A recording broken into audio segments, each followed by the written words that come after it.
All right. What's up, everybody? How you doing out there? Welcome back to the show. This is last week's fight. My name is Thinker St. James, and tonight we are going over each and every fight from UFC Fight Night Moicano versus Duncan, giving our predictions for UFC 327 Prohashka versus Olberg. To do all of that with me, as always, the Ohio player, man, myth, and legend. If you know him, you know you love him, Mr. Chase Parton. How are you, brother? I am doing all right. Hey guys, it is Monday. We had fights on Saturday, and I'm just very excited to talk about what we got. I mean, it was another interesting time. I would tell you this, so I'm very excited to hear your opinion on some of these. I know some of your opinion on some, so I'm very excited to talk about this.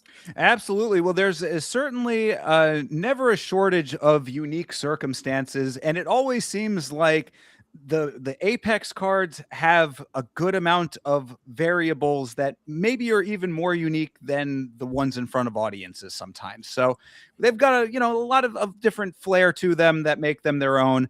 Certainly, this card has those. So, of course, we will go over all of those things. Now, generally, when we start off the last week's fights show, we go over some of the other stuff that we had watched during the week. Of course, I have been working on the Bloodsport edit, so I have not been doing a lot of other streams. Chase, any other MMA related products of combat sports that you would like to talk about before we get into this thing? No, I think we're all right. I mean, I will give a quick shout out to my Tops collection video that I just put out. If anybody is out there, I did cut up the stream for the other day that we opened some Tops cards, and it was a very fun time. And you guys should definitely check that one out. And yeah, I'll save some for the rest of you guys. I'm gonna collect them all, but there will be some left for you. I will tell you that. Absolutely, guys. If you have not seen Chase doing the unboxing of these cards, trust I was a little bit skeptical myself, never having any relation to that world, no interest in collecting cards or sports cards ever before. I became a fan instantly. This was a great time. I was on that stream. I had a really nice time watching. I guarantee that you're going to enjoy it if you watch the VOD and the upcoming streams that Chase does. So make sure that you are locked in, youtube.com/@CP Smalls.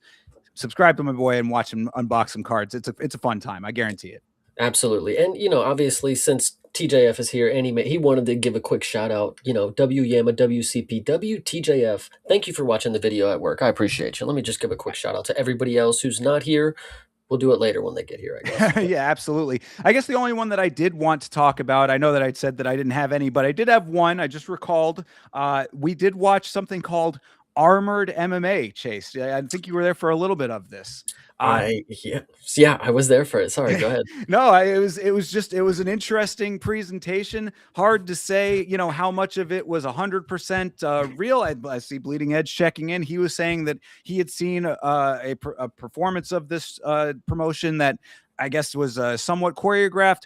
Either way, hard to say 100% what, like, it all looked like they were actually going for it to me. It could have been choreographed. I don't know. I'm not an expert on armored MMA specifically, but all I will say is that shout out to Armored MMA as a promotion, because I thought it was pretty fun.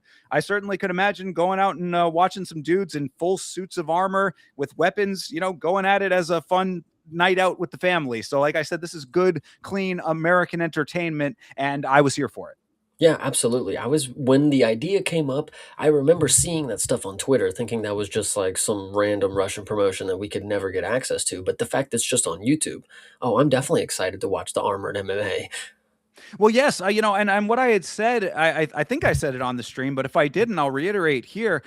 We at one of the real cage fighting events that I did commentary for, we did have a single exhibition match of a version of that. I don't think that they were in full suit of armor, but it was like the guys with weapons and shields, and I don't think they had helmets on, but it was a miniature or a stripped down version of it, I guess I should say. And I thought that was very interesting there. This is like the elevated version of it. There are way worse ways to spend a couple hours than watching these dudes throw down in mixed martial arts to an extent with weapons and armor. I thought it was great.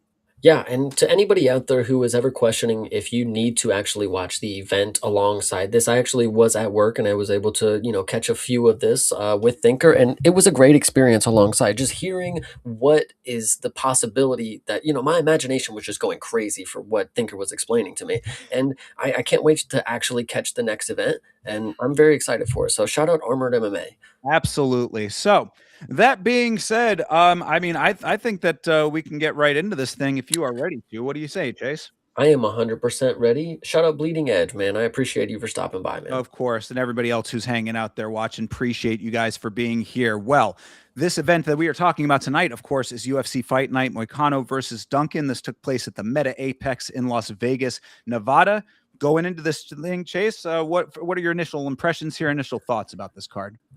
The card itself, it didn't really there wasn't anything going crazy, but it's an Apex card. I always love the Apex, again, everybody cries and cries that, we should get these finishes in front of a crowd, but at the end of the day, some of the people they thrive in this environment kind of deal, and they have to be able to we have to see what they can do in this environment before jumping them to the next. A lot of people we shoot to the pay-per-view and it's random heavyweights just end up on pay-per-views and stuff, and then they don't perform, and then people are surprised and they're like, ah, blah blah blah. But if you actually watch the Apex, which are normally the better events in my opinion, that this is good right here. Yeah, I had a good time with this one. Obviously, while I was watching it, I was getting progressively sicker. So, unfortunately, I physically was not having a great time. But as far as the fighting went, I thought it was actually pretty good. I was really happy with how all this went down. A couple of standout performances, of course, that we're going to talk about. And I think the errant banger on this card, not necessarily consistently banger fights necessarily, but we had a couple that were good that are certainly noteworthy. So. I guess if there's no other way to set this up, then let's just jump right in. Why don't we? Yeah, let's actually do that. All right. Well, that's starting us off then with the first fight of the evening, which of course was Kai Kamaka the third. There are two other ones. Kai Kamaka the third versus Dakota Hope, the newcomer and teammate of one Joshua Van, the champion. What do you think, Chase? One, learning about that, learning Josh Van was in his corner, and I picked Dakota Hope.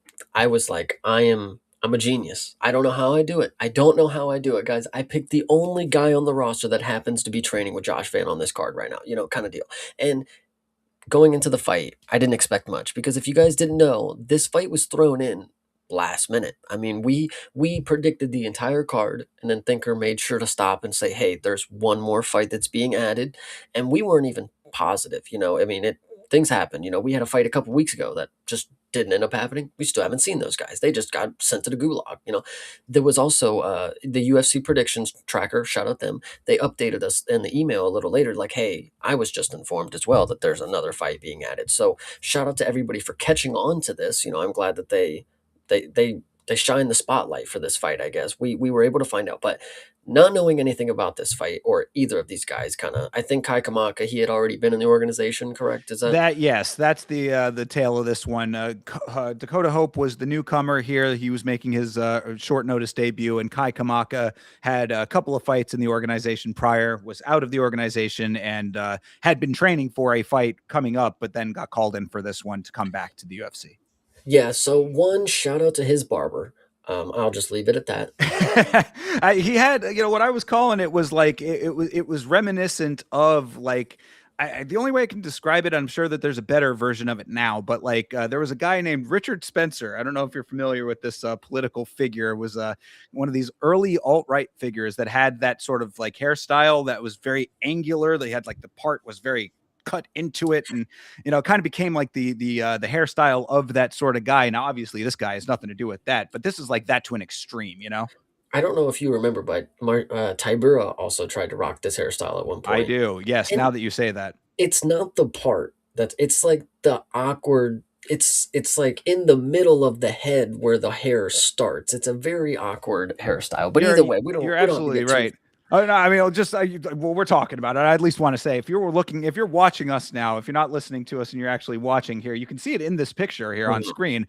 Yeah, it's just that you're right. The hair, the part is too far into the hair part. You know what I mean? Like, It's as if it's like a half hairstyle. It's like you want half of the head to be shaved, but it's not what that's intended to be, kind of deal. It's just supposed to be a hard part, and I don't know.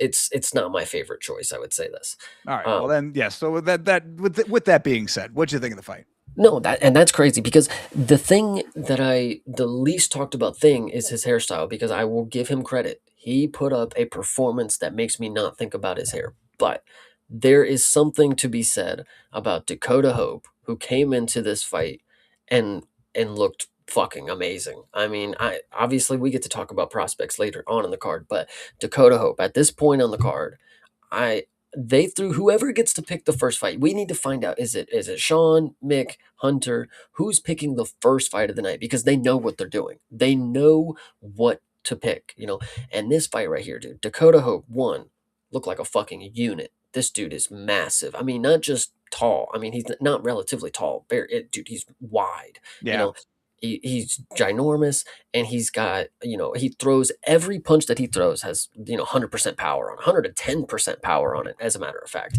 And when you're watching a fight like this, you're like, yeah, no way is he going to be able to do that for a while. He's going for broke kind of deal. But the fact that he was able to maintain that sort of style for the entirety of the fight, he did start to slow and he did start to gas out. But I thought for his what he was doing, he should have been tired way long before he was, and Well, he was doing great. it kind of took an odd dip, like as far as his cardio goes, which I guess maybe was by design because he started, like you said, bad out of hell to start this thing, Mhm. man. I mean, really balls to the wall, came out with super violent intentions, and that was very noticeable. In fact, I mean, really, what I said about that first round was the round was a lot of waiting and reacting for Kamaka, but it was really because Hope was leading the charge. It's like, I can't even really fault Kamaka all that much when you're coming out that aggressively. Like, you have to really be on your toes to adjust to that. So understandable there. It took a little bit of a dip in the middle, but that could have been him recognizing the Hope I'm talking about, of course, recognizing that he had been putting so much out in the first round that he needed to conserve a little bit for third round because this guy Kamaka apparently has rocks for ahead. So it's like, he needed to make sure he was pacing himself properly. So I'm not even really mad about the way that he distributed his cardio based on how he was fighting.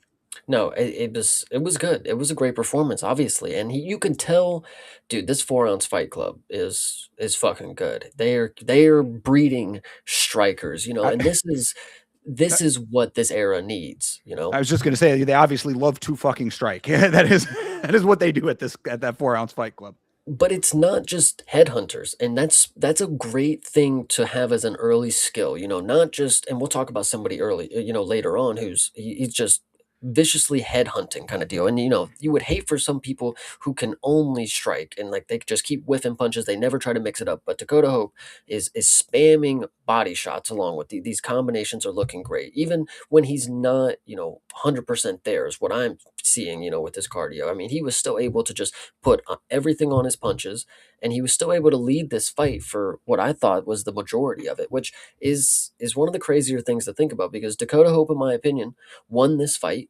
Even got a knockdown. According to stats, I actually don't remember the knockdown. Can you refresh me real quick?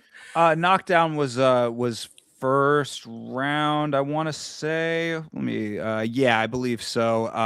Felder said that it was a head clash that led to the That's what I was yeah. thinking just Well, and now. and Yeah. what I my note for that, especially after the rewatch, was that yeah. So the first round was waiting and reacting, as I had said. Felder said that it was a head clash that led to Kamaka dropping in the first. I said either way, he goes down without a stop in the action. So obviously it wasn't as blatant maybe in the watching of it when we were all kind of in the moment. However, that was kind of a reoccurring thing only because one note that I think is slightly to the detriment of Hope that I think is really just an adjustment of style that he will eventually be able to not have as a primary problem of his is that he really does lead with his head because he is just. I mean, he's winging shots so not haphazardly. That's the crazy part. He is actually pretty good with his accuracy as well. It's just he's going with such forward force. Like he is not only striking at you, he's striking through the air to Mhm. you. You know what I mean? So it's like he's a little bit reckless with his head placement because of that. There were actually several head clashes because of that, some more dramatic than other ones.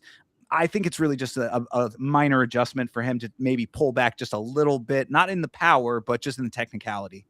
No, this was Listen, when I was watching this fight, I obviously was very, very happy with Dakota Hope's performance. Once again, I thought that the judges they're wrong for this one, but we'll get to that in a second. But Dakota Hope looked amazing, and I thought halfway through, is like, Kai Kamaka is making this what the fight actually, it obviously takes two people to make a fight this good. It's not just Dakota Hope. This Kai Kamaka dude, tough as hell, actually did put on a really good performance. I didn't see it going to him, but split decision. I mean, what can you say? Dakota Hope, I really believe that you had this fight and you did the majority of the work. You were leading the dance, as Thinker said. So it's unfortunate you didn't get the win because you're going to be a really good prospect, and they just didn't want to pad your record, I guess. I don't know.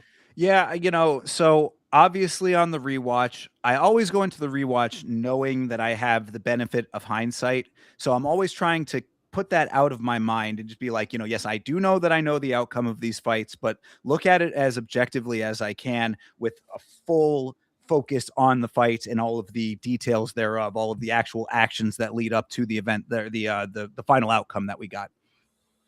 That being said, I did think that the second two rounds were a lot closer than I initially had thought in the initial watching. Really, what this all kind of boils down to me is that Dakota Hope was so impressive in that first round that we all thought, I think, that he was going to finish it in the first round. This Kamaka guy, his power and the fact that he was not as active in that first round, I think might have clouded the second two rounds. Not to say, because I also think that Dakota Hope won the fight. But I just want to put it out there that I do think that this fight was a little closer than we all might have thought in the moment because of how much effort Dakota Hope put into that first round.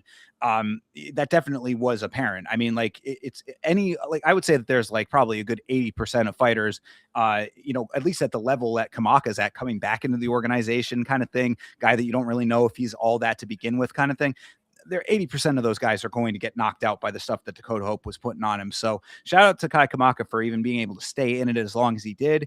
To say that he won both of those second rounds, I do think is a bit of a stretch. After rewatch, after scrutinizing it, as I said, I think that there was a bit of a parabola, downward parabola in Hope's output. So I want to say that I believe that Hope won the first and the third, with the second going to Kamaka. That seems to be the correct way that I was looking at it. But really, those second two rounds were actually a lot closer than I had initially thought. So I did want to at least put that out there. Maybe not as bad of a robbery as it could have been, perhaps, like you said, split decision. So, it kind of like, me, I get very angry about wrong calls and commission based stuff all the time. This is one that I pull back a little bit of that anger on. No, this one, I personally just didn't see it, but it set the tone for a lot of the stuff that we're going to discuss here in a few. So we'll see. True. Yeah, absolutely. So, I just the only other notes that I had for this, saying that this was a slugfest through three rounds. I thought the output was great on both sides, even after both of them had started to fade a little bit towards the end there. I mean, obviously, of the fight of this nature with the output, especially, these are not flyweights we're talking about here. This is lightweight. So, yeah. The last thing, I mean, we'll bring it up since we talked about him, but this is where I initially learned about it. I don't know if this is how you learned about it. I think they eventually said it on the broadcast, like, like way down the line.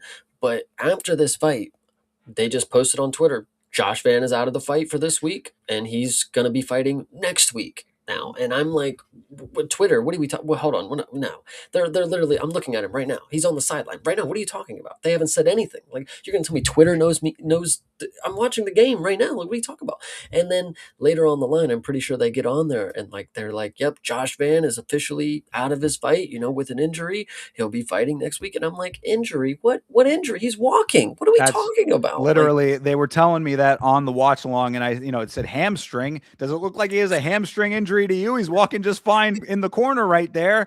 But look, man, I mean, it is what it is. Obviously, Josh Van, not a dude who's out here trying to pull out a fight. So if he says he's injured, I gotta believe it. my thing, I don't know. I think this is the organization. I think this is the organization pulling some strings to make. Listen, To put uh, Paulo Costa in a co-main event in 2026. they've done it 5 times. You saw the tweet. I mean, there is no need for a sixth. Yeah, but there was no need for the third, fourth, fifth. You know what I mean. But like Oh my maybe God. maybe there is. With Mirzakhanov, he's a decently big figure probably in his region, and then Paulo Costa is a big when it comes to Brazilians. I mean, maybe there is a lot of hype there. It's not about that specifically.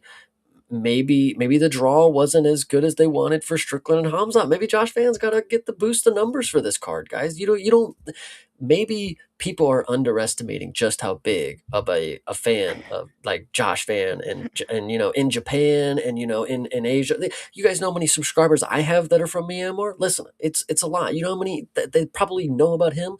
It's probably a lot. I'm telling you guys, I think Josh Van is fluffing the numbers for this next card. I mean, Yuri don't need it. So Well, no one's questioning how big of a fan you are, Chase. That's certainly never in question. But no, so unfortunate. I mean, we're going to talk about the upcoming card. Of course, we'll talk about it there. But yes, I am very upset that is the case. I do think it's a major loss to this card, and people in Miami who are paying $350 for nosebleed tickets, I think, are getting gypped on that one as well. hear me out though. They and as Josh Van's biggest fan, humbly, I will just bring this up just to be the opposite opinion. Of course, there was people in my comments saying, Josh Van's looking real chunky today. Like Oh, I what if was one of them. what if he wasn't going to make weight? What if he? I mean, obviously injury. Maybe wasn't going to be able to make weight because of the injury. What if this is a situation where it wasn't necessarily I don't know.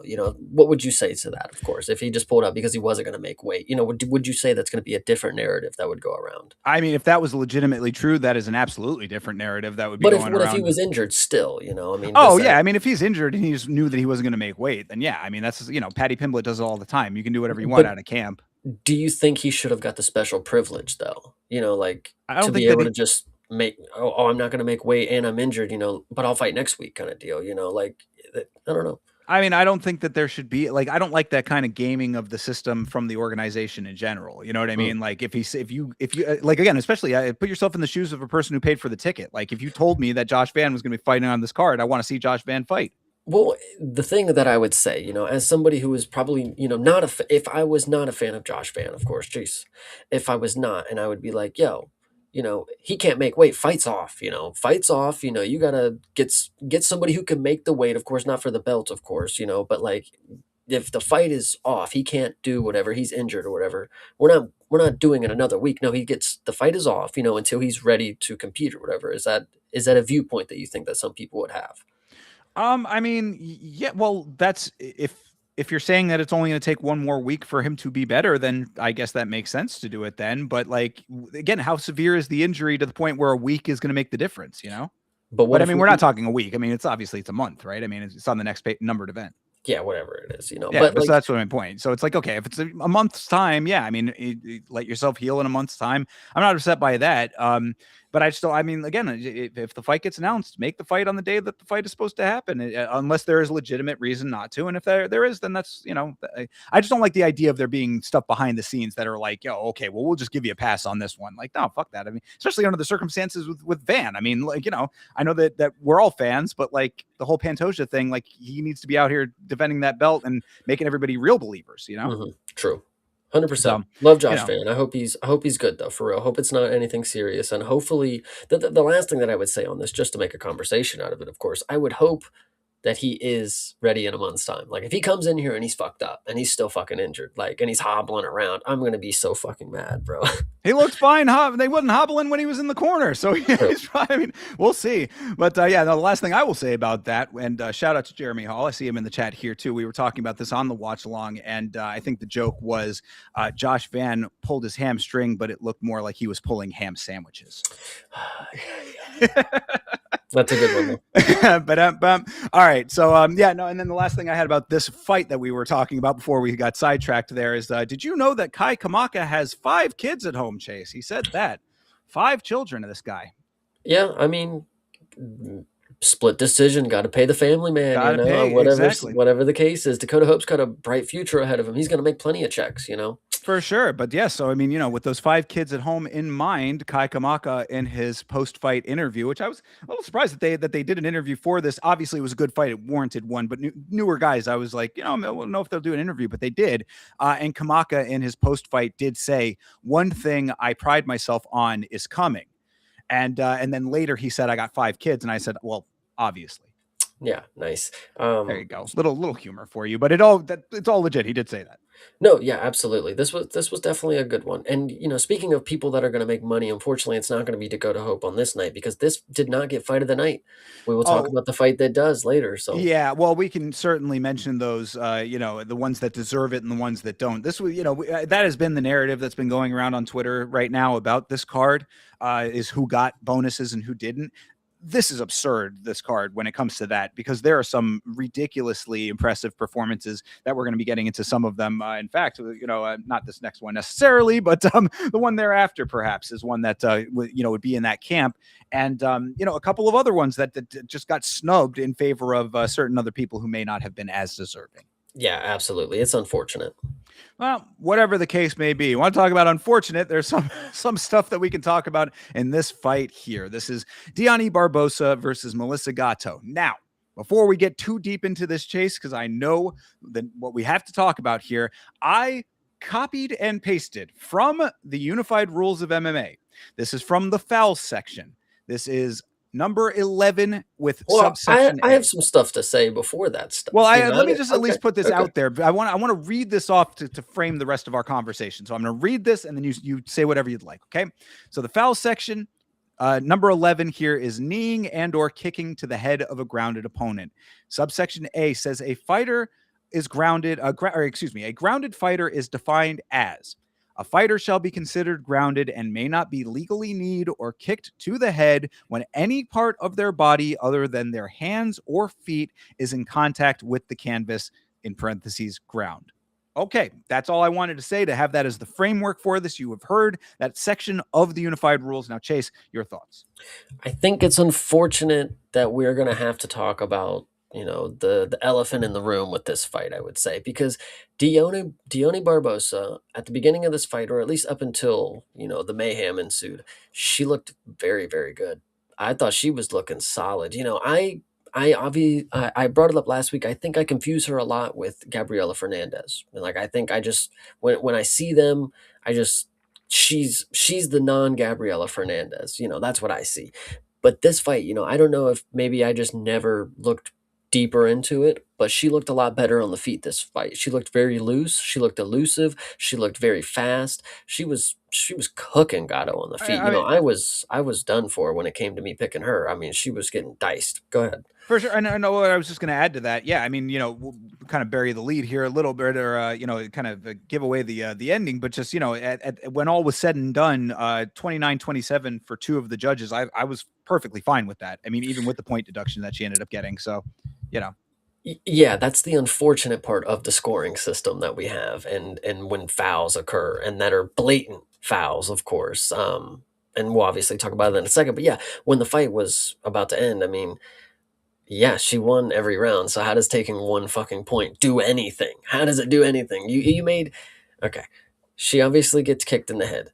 You made Melissa Gatto get back in the fight after more than 5 minutes, mind you. This is over the time that you were supposed to get allotted. You throw her back in the fight. She's obviously going to continue to lose after she got kicked in the head, concussed or not, real or not. We'll get into that. well, and that's the She still had to finish the fight, and she was going to lose. But She that's was the going to lose point, though, is anyway. that she didn't have to. You know what I'm saying? Like if it was really like that, if it was really that bad, if it was if those were the dire straits that she was in, she could have taken the DQ. You got to Anthony Smith territory right here. I mean, you know what I'm saying? I not saying that it's right, wrong, or otherwise, but if it is as bad and you want to be the warrior, then you got to go out and win the fight. I mean, like you can't just get the point deduction and then just think that's going to carry you on to victory if you go on with the rest of the fight, because you already had the option to win the fight. That would have been a DQ win for her. Actually, Yeah. well, yeah, because it was second round, right? I mean, I don't remember what time in the second round it actually happened. So if it was over halfway through that second round, then this would have definitely been a DQ. I think it could have been a DQ either way, but either way, I mean, if it was called a DQ, that would have been a loss for Barbosa and a win for Gatto. No, I think honestly in today's game they probably just would have called it a no contest randomly. They don't know what they're doing in there. And I think Melissa Gatto, along with the other fighters, they're egoed into continuing the fights, and that's fine, but you literally got kicked in the fucking head. Like, I'm not saying she shouldn't have continued, but I think there's a major flaw in the fact that a person could kick somebody in the fucking head, get 1 point. This goes back to the Korean kid. The Korean kid that got to knee the guy in the head. They forced him to get back into the fucking fight. And then he fucking loses. He gets knocked out anyways later in the fight, and then he gets cut from the UFC. Basically, I think that's how that went. I forget which guy it was. I know the fight you're talking about. I don't remember all the circumstances of it, but But tell yeah. me how bogus that is. I get to commit any foul that I want, take 1 point away, and at max, most of the time I get away with it. We'll obviously talk about they called 2 points in this one. We'll talk about the other one later. But most of the time I get away with all the illegal shit. I could kick my opponent in the fucking head while and we'll talk about the position. She literally had her whole leg was on the ground, guys. Like, and Well, this is this where is, but there was, it was only a single point though. No, I mean, it was a single point. Yeah, yeah, okay. exactly. I thought you said that they took 2 points. Okay, yeah. No, hell Um, no. I mean, even if they did, she still would have fucking yeah, won by a round. Like, I don't know. So yeah, I know. Yeah, right. It's really crazy for at least two of those judges. But no, you're not wrong. So I guess to run it down to get to that point, because I have a whole section on the yeah, kick. So, yeah, Barbosa was more aggressive in the first, more aggressive throughout this fight. She looked much better. She was certainly the right choice for this. I think I had a little bit more faith in Gatto based on her physical stature, but unfortunately, she does not use her length effectively, or at least did not use it effectively in this fight. No real kicking at distance or ranged attacking. She was just kind of following what Barbosa was doing, which is not a great look when you've got a striker who is, not necessarily the greatest striker, but a striker who has the ground advantage that makes it difficult for you to maneuver and be comfortable in your maneuvering. So that's really what I think ended up happening here. Gatto, after this, goes in for for her own takedowns, and I was like, you were just getting dominated on the ground earlier. That led to all of that problem that you had, and then now you're just poor navigation of this fight. But to go over the stuff I have on the kick, and I'll just get it out of the way, and you can respond to some of these points here as they come up. But Barbosa lets Gatto up. This is how this starts. Like, so Barbosa had her down. She disengages. She gets up. I even on commentary on the watch along was saying, "Oh, she letting her up." That was a little strange to me, considering that she is a grappler. It has that base of ground game. I was like, it's interesting that she's choosing to do this. Obviously, she had an idea in her mind, so she lets her up, but she mistimes the kick and also misplaces the kick. So Gatto was downed, but the kick landed on the upper chest slash clavicle area. Maybe the side of it hit her face. It's hard to see. Some angles make it look like it landed on the chin more than others. It's hard to tell based on where the camera's picked up. If you get one angle, it looks one way. You get another angle, it looks another way. It was hard to ascertain all of the details there, but Gatto's leg was still on the ground, so she was downed. Thus, it comes down to where that kick landed. If it was the clavicle, then legal. If it contacted the head in any way, then it was certainly illegal. no, absolutely illegal because every angle that I saw, she kicked her right in the fucking. I mean, she kicked her right across the neck, and her foot came across and hit her. Anyway, the point is it's not if she was her knee was coming up. She was a grounded opponent, right? You know how they normally it's either let them up, it's either up or down, pick one, the ref normally fucking does this kind of deal. So she's getting up. If she was going to kick her in the stomach, okay, she's got her hands down. She has, assuming that this was going to be a legal maneuver kind of deal. She's getting up. She has both of her hands down. Presumably, she could get kicked in the body. She's, in my mind, okay, she can kick me in the body. I'm fine. I have to get up and get down. If she kicks me in the head, I'm clearly not going to defend it because it is illegal. So there's no way for me to know that I'm going to get kicked in the fucking face because I'm grounded at that. It's absolutely crazy to me that again you were really about to make me go crazy on the podcast when I was listening to you and you're like that's legal, that's illegal, she's up. I'm like, yo, are you not seeing the entire? You're talking about her knee, brother. Her entire leg was on the Well, we mat when couldn't she see it got from the fucking angle kicked. I was watching at. We're watching the same broadcast, Well, mate. Every I, single angle I saw, I'm like, holy shit, there's no way she doesn't like this. You got to get fined for something like this. Like she literally tried to decapitate her. we're Like it's in real time. Give me a break. I know I get it, but this was crazy. I Well, it mean, was certainly a blatant. I mean, like again, but where did it land? See, and that's what when you're saying, "Oh, every angle looked like it landed flush on her chin." I'm telling you, bro. I just rewatched it this morning. I'm like it is hard to say where it actually landed.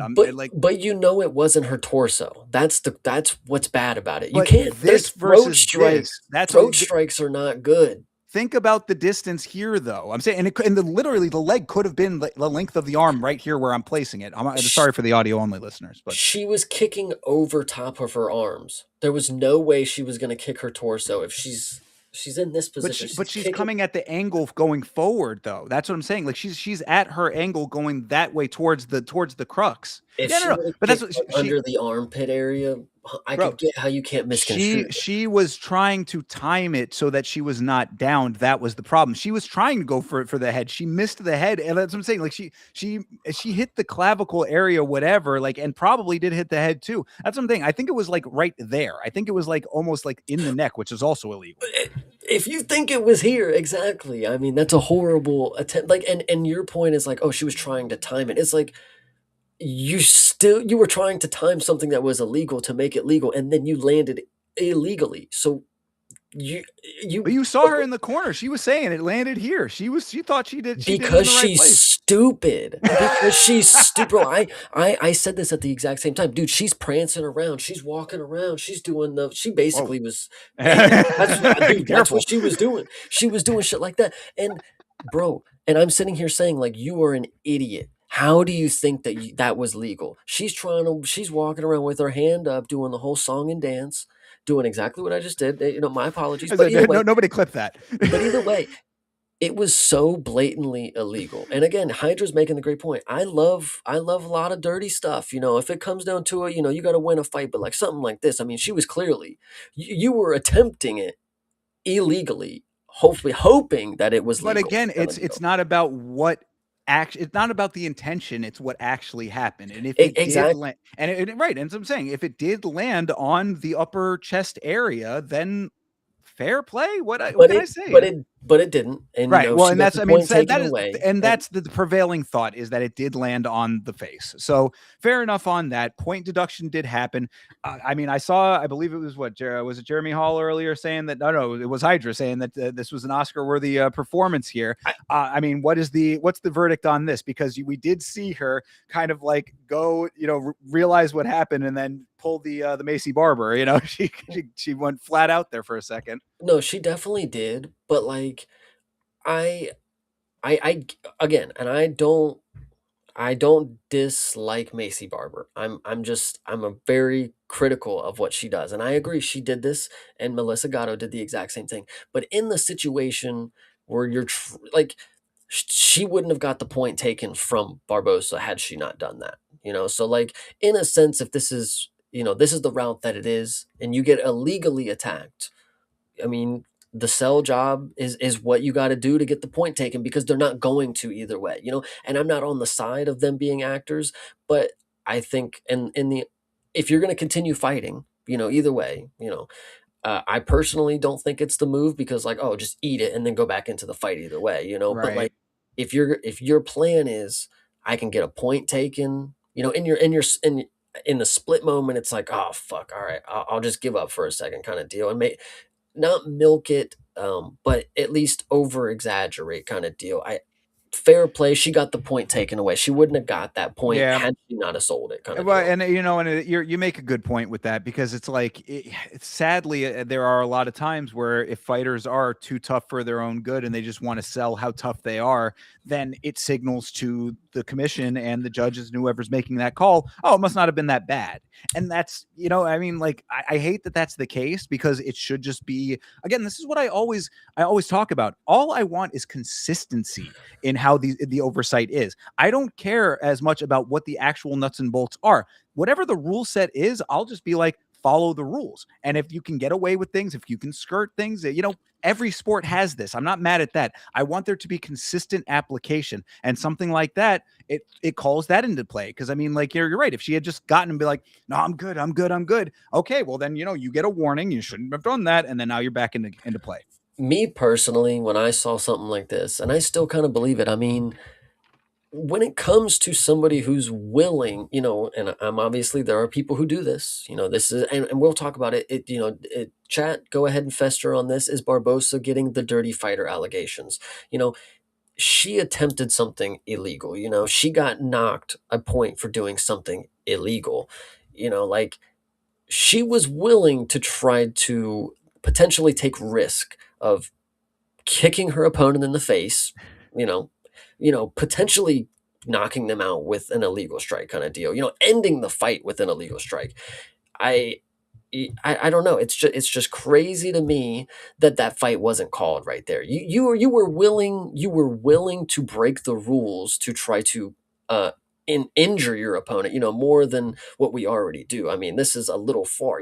If I punch somebody in the back of the head in the cage once, don't take a point. It's like, yo, he was over the line. Like, you need to go back to the rule set kind of deal. If you're gonna make, now obviously that's a little too easy, but if the person's like, if Sean O'Malley with Marab when he walked away or whatever, if he wouldn't have tried to do like a looping fight, if he would have just punched him square in the back of the head, it'd be like, yo, you got to call that fight off kind of deal. This, I feel like, in the same manner, it's like, yo, she could have fucking killed her, bro. Like, she tried to kick her Well, as hard as she fucking could. but see, and this is also why the rules end up getting murky anyway. I mean, she was trying to time it. So, I mean, like, had she actually done the timing correctly, it would have been a legal strike and she could have gotten that soccer kick as perfectly as she wanted it to be. And then what can you say? Okay, well, yeah, I just don't like soccer kicks. Soccer kicks are very dangerous. And like, it being legal, maybe that's the questionable thing. But the difference between that leg being on the ground and it being off like that, that's all that it was. So I mean, yes, it was an illegal strike based on the positioning of the leg, but had she actually timed it correctly,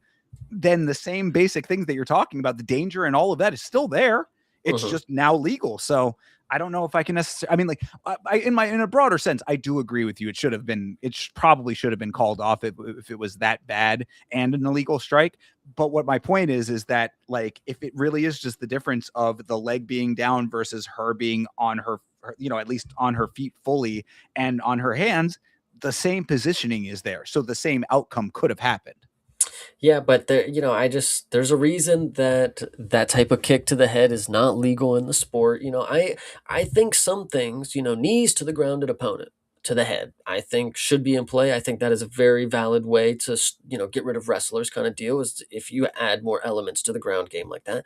But when it comes to standing opponent versus grounding opponent, a soccer kick to the head and or stomping to the head, I mean, listen, I don't know, guys. These ones are pretty hard to argue that they would not fucking murder somebody. Like, Jesus Christ. I But don't what know. if it had just been a knee?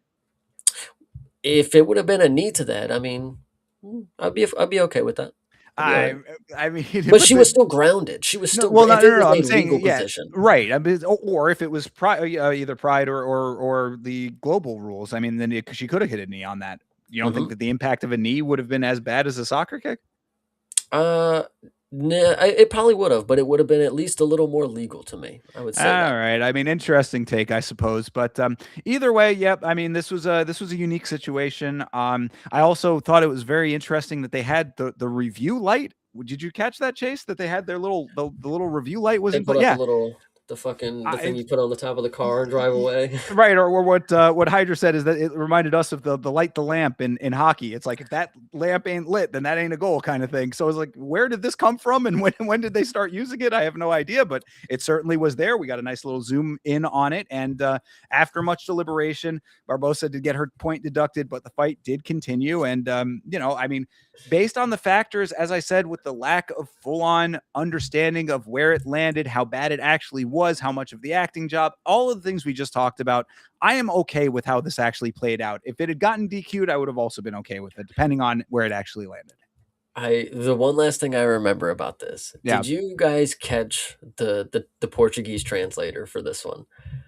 No, I don't think so. What happened? He was just like, he just looked like some, giant 19-year-old like overweight guy kind of deal, and like, you were just looking at him and you're like, what the hell does he know? But what is he even doing here? Oh, He don't look like he's known as, but he you're talking clearly. about the teammate guy. I think that was Gato's teammate, right? Yes. Yes. Well, we So he's did catch standing that there guy. translating, and it's like, what does this guy know for sure? Like, what the Bro, hell? he was quite the topic of discussion on the watch along. This is well before all of this happened, but when they were walking to the cage, yeah, this dude, he looked like they were calling him Baby Berg. He looked like a baby Moneyberg.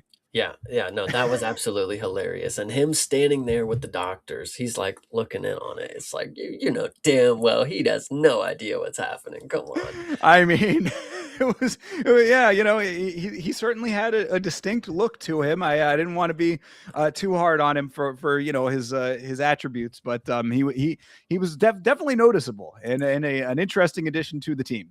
Nah, shout out Justice in the Hive, man. When he was in the call, he was the one who pointed out to me, and I was like, Justice, yo, that kind of looks like you, dude. That's like if you were out there fucking doing Ah, that. He was like, dude, you're not fucking wrong, and I have no idea what I'd be doing out there. that's funny. Well, shout out to Justice then.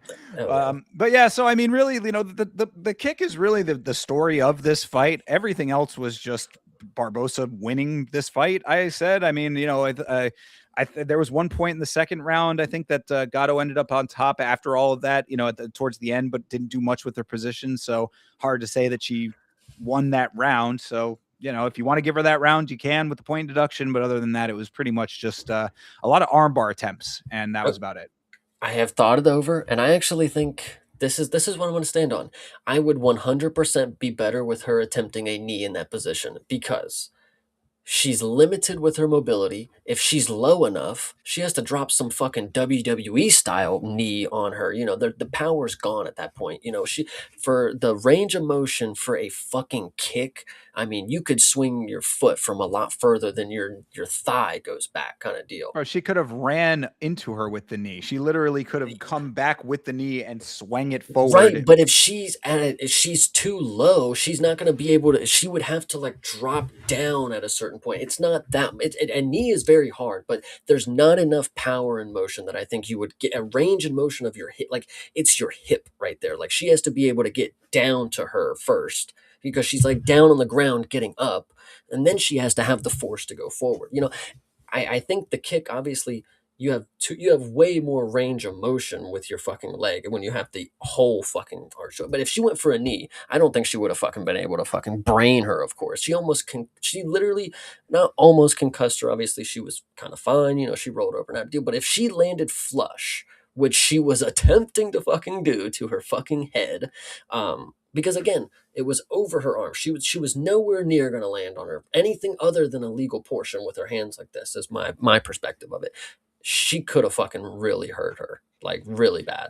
I mean, I think anything would have. That's kind of my point. Is that to me, it's almost 6 of one, half a dozen of the other, based on the positioning and the power that you can generate being a standing opponent versus a person in that position that Gato was in. But chat, you be the judge. You let us know what you think in the chat. Oh, Either way, like I said, it was just telegraphing our bars. It was the other part of this fight. It really is not all that much else to talk about. 28-28 on one scorecard, 29-27s for two of the other judges.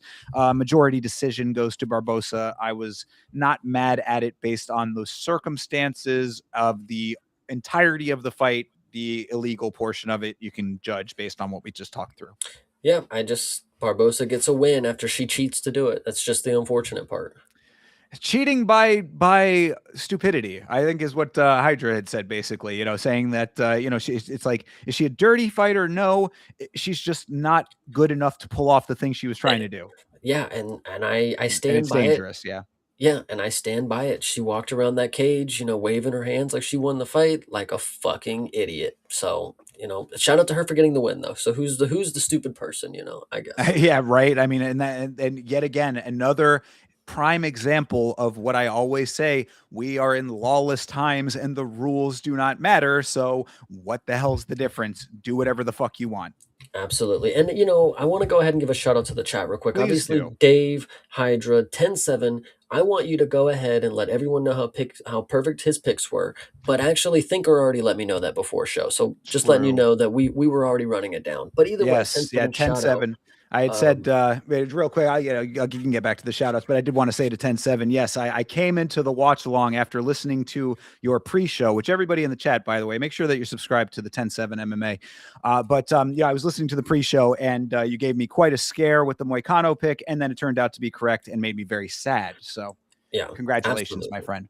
But either way, shout out James. Shout out CTE, Hydra one more time, Jeremy Hall one more time, Meat Rocket. I don't even think we got to you, bro. I'm sorry. And Ram. TJF one more time. Ram. Appreciate you guys. Everybody, shout out you guys. You guys are always supportive. Absolutely. Thank you guys for being here always. Let's move on to the next one here. Why don't we? This is Azmat Bekoev versus Trayshawn Gore. Where did this Trayshawn Gore come from, and where has he been all of this time, Chase? This seemed like an entirely different guy. It's either that or what the hell happened to the Bekoev that we thought was going to be somebody worth paying attention to. Yeah, this one, I genuinely don't know how this happened, because you have somebody who has, you know, 15 pro fights on this other guy. And it's not just like this dude has like an abundance of fights compared to a guy who has a lot of fights kind of deal. No, no, no. This is somebody who has a lot of fights versus somebody who has 10 pro bouts in any organization that has ever existed of martial arts. He never really stuck out as anybody who had the skills to compete, in my opinion. He had a guillotine. He had a standing guillotine that he got a couple dudes with. We will definitely be talking about that more. But he got beat up by Marco Tulio. Marco Tulio looked very, very good for that time. And then Christian Leroy Duncan shut that down quickly. So what is there to say about Trayshawn Gore when he came into this? I should have figured he was as tough as he is. Obviously I saw with the Marco Tulio fight, he never gave up. He was always in that fight, losing, of course. He never had a moment that he was in there winning, but like he was in there, and he was getting his ass whooped kind of deal. But this fight right here, he showed some heart. I actually would like to point out is this fight in the moment versus I actually rewatched it the day after. Two different experiences. When I watched this in the moment, this is fucking fight of the fucking year, bro. This is a good ass fucking fight. I was expecting Bekoev, to show a little more grit towards the end, but he had a really solid game plan to start. He was kicking the body. I don't know if you saw in the first round, he did a front kick and kicked Trayshawn Gore right in the fucking chin. It was pretty funny, see his head snap back. But either way, great performance from Bekoev up until, the second round at the end is really where it fucking flipped. He drops Trayshawn Gore in the second round, almost gets a ground and pound finish, which when I watched this originally, this was a lot longer of a sequence than it actually ended up being. Upon the rewatch, Trayshawn Gore gets dropped. He eats like one or two big shots. He's back to his feet. And then he gets taken down again, but he gets back up relatively quickly. It actually isn't that bad of a beatdown, because this was going to be an early contender for fight of the year. In the moment, of course, I was thinking this is a fucking fight of the year. Rewatch, no way. But contender for comeback of the year, I still think is valid here. And I do also want to make a point too that just to add on to your point, the scorecards for this one were posted in the Discord saying that Gore won rounds 1 and 2. That's absolutely ridiculous. Let's not split hairs here. I was hoping for Chris Lieben, of all people, former fighter Chris Lieben, to help the judging situation, be one of these people. We talk about leading by example, having actual fighters do the judging so that people who have been in those situations can evaluate them correctly. And I was like, obviously this is not helping that case regardless. But I did want to say about the second round, because that was the round where he got dropped and he ended up coming back a little bit. If there was going to be an example, and this is kind of, I think, one of those things that speaks to the subjectiveness of this sport. This is a great example, the second round, of how much a drop is weighed in general, because I think it is one of the rare instances where a fighter got dropped and did enough to still potentially win the round. But that's it. Again, it goes to your proclivities with that. And I know that a drop trumps everything. So I'm saying that, like, if you like, I thought that there was a lot of good work from Gore after the drop. But again, it goes that this is where it gets a little bit into the subjective territory. I rewatched the fight knowing that Trayshawn Gore won that second round. And after, I said, yeah, no fucking way. No fucking way did he win that second round. I mean, he got dropped, and then, Asmat landed some big elbows. He landed an inside trip and landed two elbows. Sorry, Bekoev didn't land the elbows. He landed some big ground and pound shots, but Trayshawn Gore gets an inside trip. Ends up on top. Everybody's going crazy. He lands about two big elbows. Bekoev is able to kind of shield off, the rest of the little onslaught there. The round ends. And then I'm told that he won the round. I mean, he was getting his fucking ass whooped for the first, 3 minutes of this, But the of drop course. was, I mean, the drop was like not a super crazy drop, though. I mean, like, we're not talking about like him being out and then having to fight his way back through like a barrage. I mean, he got dropped. He was on his knees. He went back. He had the front headlock. I mean, like, he you know what I'm he saying? did good swinging out of the position that he was in. He got dropped. You're saying, I mean, he didn't get dropped, brother. I mean, Oh no, he did. No. I'm saying that like again, this is why it's subjective. Is all that's my only point. If you say I didn't win the round, I'm not even mad at it. I'm just saying that like this is one that to me, it's like there is at least a conversation. no, this one's even worse. Like I think All get right, no get even less of a conversation. Gotcha.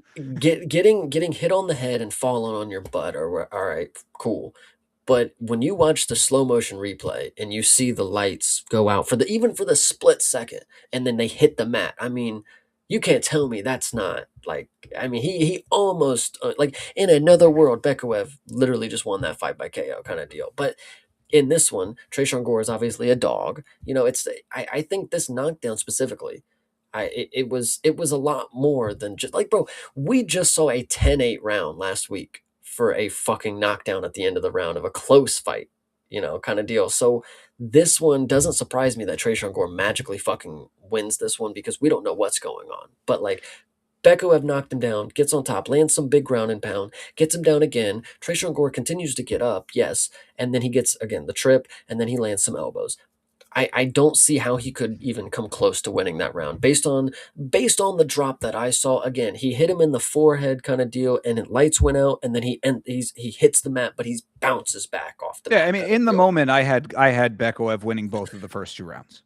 I don't know about the first one. I had a lot of people telling me Gore won the first one. I thought it was very, very close, but I was hopeful that it would have went to Becca for the activity. He was smashing the knees, he was kicking the body, he was doing some really good stuff. But he obviously don't he just don't have it. I think it was by design that they would give Trayshawn Gore somebody who shoots for double legs when they're tired because that's his bread and butter. As soon as they gas out, they go right into his fucking trap. And Bekuev, it's not that he necessarily gassed out. He was tired, of course. But right at the start of the third round, just when you thought this was a fight, this was going to be a banger, we're going to get a crazy third round, which we did.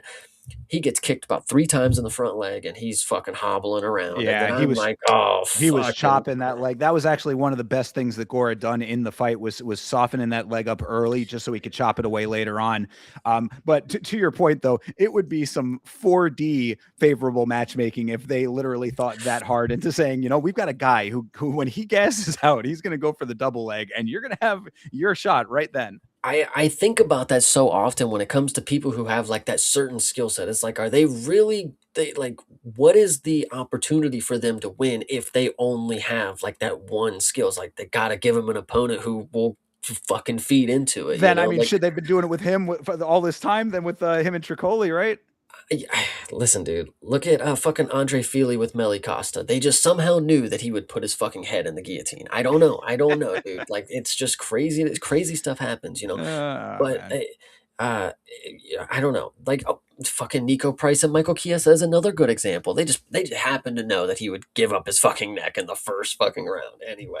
Fair enough. Fair enough. Well, either way, Gore did find the guillotine after some decently heavy adversity in this fight. Yeah. So, I mean, as I had said on the watch along, I did want to come back to this point. I'd said on the watch along, I think you posted that the prediction tracker, and shout out to those guys over there. Posted that nobody had taken Trayshawn Gore in this fight. Like not a single person was picking him. So, good for Trayshawn Gore proving us all wrong. However, I did want to address a point that was made where somebody had said, "Oh, Trayshawn Gore just made all y'all look foolish." No, what he did is overcome a perception of him that was his own making.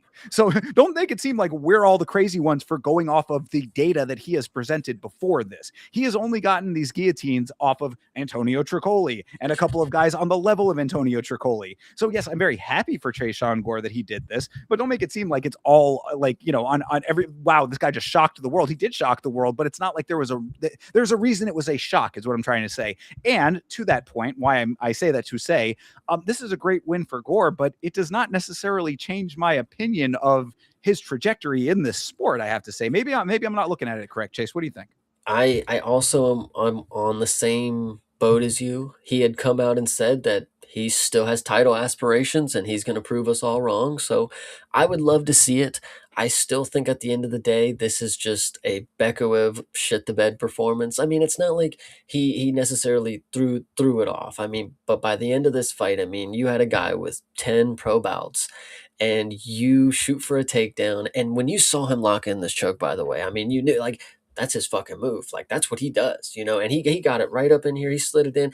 And Bekaev, you know, normally I would say like, oh yeah, you're not gonna tap, you're not gonna make these guys tap. Like they know better than the tap. No, he just went right to sleep. He just went right to sleep. And I love this choke too by Trayshawn because it's not just the choke itself. You know, a lot of people they lock in the choke and like they're holding it there, they're flexing it off. You know, they're showing the crowd. No, he rammed him up against the fucking cage with the choke in there. You're not going anywhere, brother, and you're just gonna fucking die. You know, Yeah, you're not great. going anywhere but to sleep. Yes, Indeed, he did that. Yeah, and really, again, just to piggyback on your point, you're talking about Bekaev shit in the bed. He would seem to be a bit of a bed shitter over here, and that's really what I take away from this fight more than anything is that I had one perception of Bekaev. I'm a little concerned now. I mean, granted, Yusri Belgarwi, guy who seems like he maybe is going to be on the come up, a guy that maybe there's a little bit more of a stock raise there. Maybe put the pieces together based on what we had seen from him earlier versus now. Trayshawn Gore, definitely not that. So, I mean, I'm seeing out of Bekaev now things that maybe I had misinterpreted for from some of his earlier performances. I had somebody because what I would say when it comes to Bekaev, I saw him as a two-time, two-division champ from another organization. Surely he has to be better than the lower level UFC guys. Like that's my assumption here. And when I said that on the stream, somebody commented, "Well, when you can't, you know, do steroids and just beat up regional comp for the entirety of your career, I mean, life comes at you quick, kind of deal." It's basically, in a sense, what it said. And I'm like, how right are they? Like how right are they that this dude probably just had the easiest road to two fucking belts because he's just nepotism and somebody knows him and they're happy, you know, whatever the case may be. I don't Well, know. look, man, and I know that this example no longer works because she got such a great victory, and I hate to use it now. I need a different version of this, but I call it Chanel Dyer. I see the image of Chanel Dyer sitting in the middle of a room with literally the entire floor and walls and everything that the frame of the camera can fit, just covered in accolades, and then I see her lose. You know what I'm saying? So it's like how you weigh these other organizations and all of these accolades, that's up to you. Now, of course, like I said, Chanel Dyer did come back and have a great victory. So this no longer tracks the same way. But when you say, oh, two-time champion Bekaev over here, who gave him those championships, brother? You Yeah. know? Yeah, no, it's So pretty bad. anyway, No, but, well, you know, it's kind of funny when I forget it was last week. Oh, with Danny Silva, maybe they were like, so Danny Silva could go be a fucking Cage Warriors champion right now. You're telling me Trayshawn Gore could go to fucking Octagon or whatever it is and just go wipe out two divisions right now if Bekaev could do it. Jesus, at 10 pro bouts. I mean, bro, there's a reason that the UFC is the top of the fucking heap. I mean, this is where the guys go. I gotta believe, unless they just think about how many of these other organizations. What are they like holding on to this talent because they like are really like we cannot let them go. I can't believe that, you know, and I'm not trying to point it at you directly, but like if that's the argument, it's like the UFC's the top of the game, baby. We got to do with 10 wins, and he could just pull one out like that. It's like week after week, we sit here and look at people and say, "Get him out of the so fucking that they so UFC, that they bro." can go be that guy somewhere else, so that they can go do that. Go. That's what I'm saying. That's I always say that. I always say there are plenty of places elsewhere where you can be that guy. Now, this is actually a good point. The last thing I'll say about it, but to exactly what you're talking about. Now we've got PFL. We got the new guy at PFL. We got the dude who took over Don Davis's position. I forget his name off the top of my head. I'm sure chat can tell me, but that guy is like an actual fight person who's might be making some legitimately good moves at PFL. I'm actually wanting to keep an eye on PFL now to see how this guy evolves that organization. If this guy is really about his game, he does take those guys and he does make them into the stars over there because that's exactly what they can do. Yeah, no, this will be good, but I again back to it. I just don't think Trayshawn Gore is gonna be what, and I'm not trying to say it in a way like that. I don't think that he's gonna live up to the expectations that he has for himself. It's always great to have big dreams, good aspirations. Me personally, I'll have to see who they match you up against next, but I will say this: that there is a caveat. If it's somebody who I believe has the possibility to gas out Andor doesn't seem to be as dogged as maybe I believe. Trayshawn Gore might not be a bad sprinkle. I'll be maybe the one person on MMA prediction tracker that can bet on him, but it's not likely, I would Yeah, say. I was gonna say that you could have been Mr. Galaxy Brain if you had done it this week, bro. you know. Yeah, yeah. But either way, I think Trayshawn Gore is going to cut 30 pounds and start choking out Japanese dudes in Ryzen, is what I'm This will be good. predicting. So we'll see it. We'll see it a couple months down the line, perhaps a couple years, maybe. Hell yeah. All right. Well, let's keep this train moving here. We're, of course, going up to Alice Pereira versus Haley Cowan.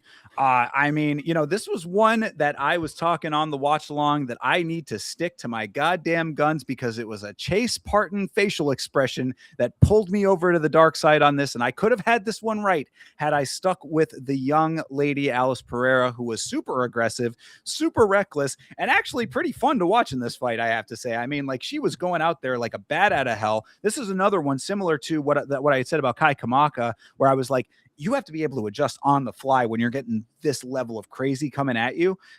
Haley Cowan was not up to that challenge, but that's what Alice Pereira was bringing. Instead of doing what she had done in her last fight, strafing along the outside, trying to maybe throw kicks here and there, she actually went straight into the fire, flailing shots all over the place. Quite a sight to behold, I said.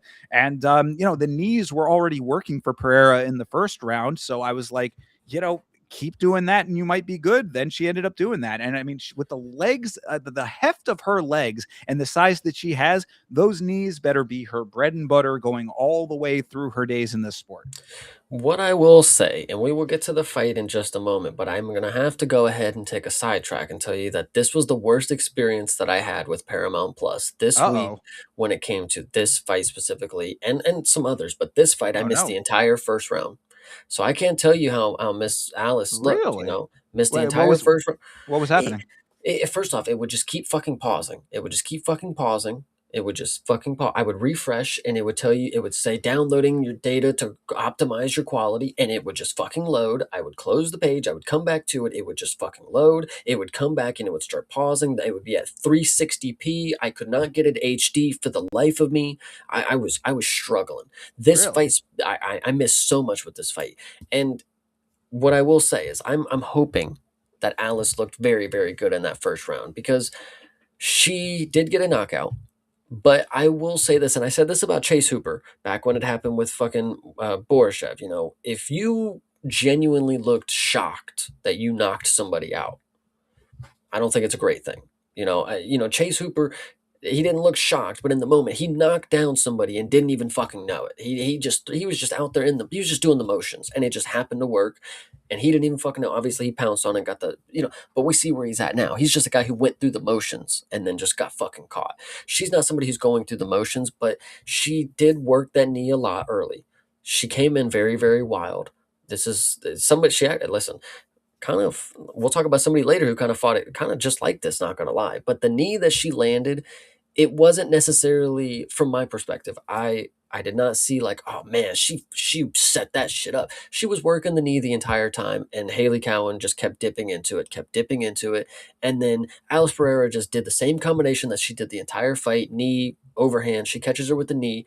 Does it, surprised as hell that she knocks somebody out. Probably going to be the first that she'll get, but she, shout out her. I'll give it to her. I mean, it was a wild performance, and I'll definitely take that for women's bantamweight at 20 years old. If she's game enough to do this for a decent amount of time, I'll give it to her. Someone to look out for. The last performance not great, but fighting like this, if potential is knockout, Chelsea Chandler just got back in the organization. I need you to go ahead and get Oh her out. my God. Gee, anyway, I don't even want, I'm not even going to address that at the moment.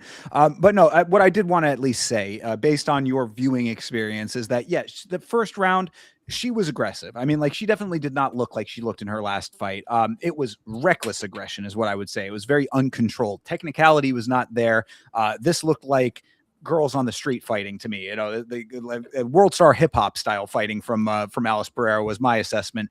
Cowan was doing much better in the second round. I thought that she landed a few more impactful shots. She got Pereira to the ground with a really nice double leg that was very well timed. I thought that there were some nice things for Cowan in that second round, but like you said, the one fatal flaw was dipping her head, which he was doing consistently. So it really was a matter of time with knowing. That was the thing that was crazy to me. We saw the knees earlier in the fight from Pereira, so knowing that the knees are a potential there with how big she is and how big her legs are, like you would think that that would be the one thing that even if you're going to go for singles and doubles, that you are very triple sure that you're not going to be taking that knee if you're doing it. She was not.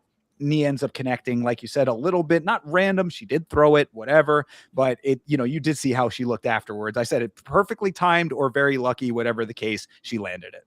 Yeah, absolutely. It was definitely a good performance. I'm excited to see her fight like this more.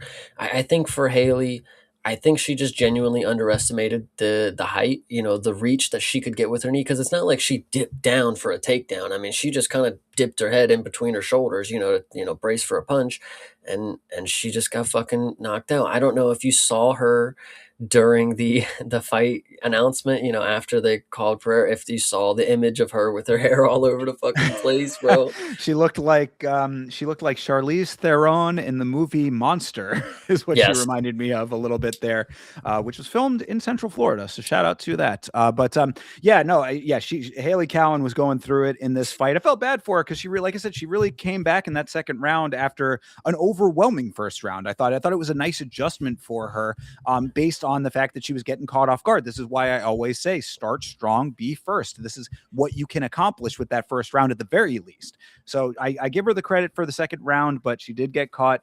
And then unfortunately, she and the rest of us all had to hear Alice Pereira learning from Money Moicano with that promo that she cut. This chick is a bit of a talker, Chase. She's so real. She is so real.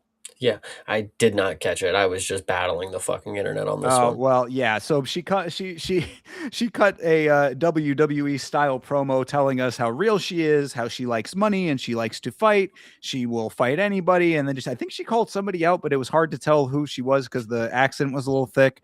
But she was going through it. She was putting it all out there on the line to try to make herself a little bit of a character. So, congratulations, young lady. You certainly did that. I don't know if you saw, she was also in her post-fight speech, not none of the speech, but like in the scrum meeting or whatever. She's saying she wants to be the BMF. So, Oh yeah, how, yeah. I had heard that. however that works, Max, fighter, get her down, brother. Was it not Max Holloway himself who said, the gladiators didn't care about weight classes? Well, I don't know if they would care about gender either. So, if you want to be the BMF, you got to take it from the BMF. Hell yeah, exactly. So, all right. Well, yeah, nice win for the youngster here. She stays around for another day. Haley Cowan, though, on the other hand, I mean, that's 3 losses in a row, if I'm not mistaken. 7-5. If Trayshawn Gore can do it, I mean, come on, guys, let's go. I mean, I'm not even really trying to say that she should go. I'm just saying that she's got to be at least mindful of that being a possibility. You only get so many Yeah, chances. hell yeah. All right, next up on the list here is, of course, Lando Venata versus Darius Flowers. Flowers, one of the two people on this card who missed weight. He missed it by zero point 0.2 pounds, he said. He is also returning after 2 years of a layoff, and Lando Venata returning after 3 years of a layoff. What do you think of this one, Chase? I think what's really funny is, how you get the fight promos, you get to see the earlier clips of what they've done in the organization.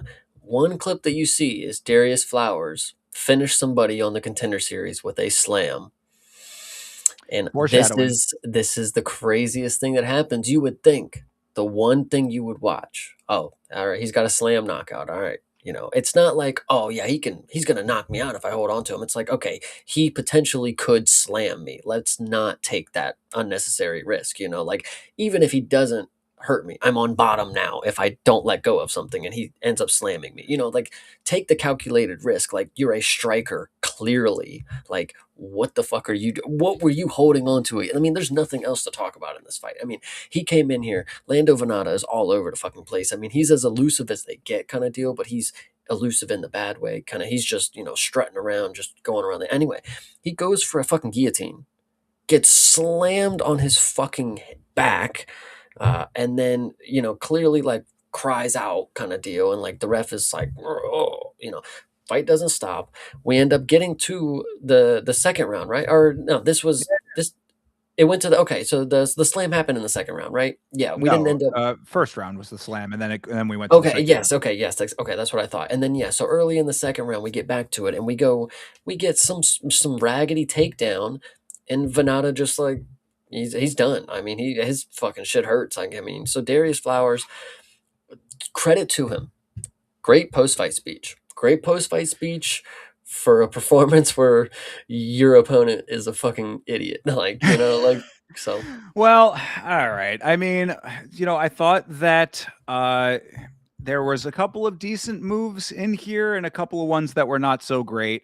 So yes, I said that the roll through, and this is all first round, roll through scramble for Flowers ends him in a standing guillotine. I thought that was kind of funny. But that kind of foreshadows what you were talking about. That Venata he was very comfortable putting Flowers into standing locks that didn't really have the next piece of the equation lined up. You know what I mean? Like he was like just kind of okay with like, I'll get him in this position, and then now what do I do? I'll figure it out at that point.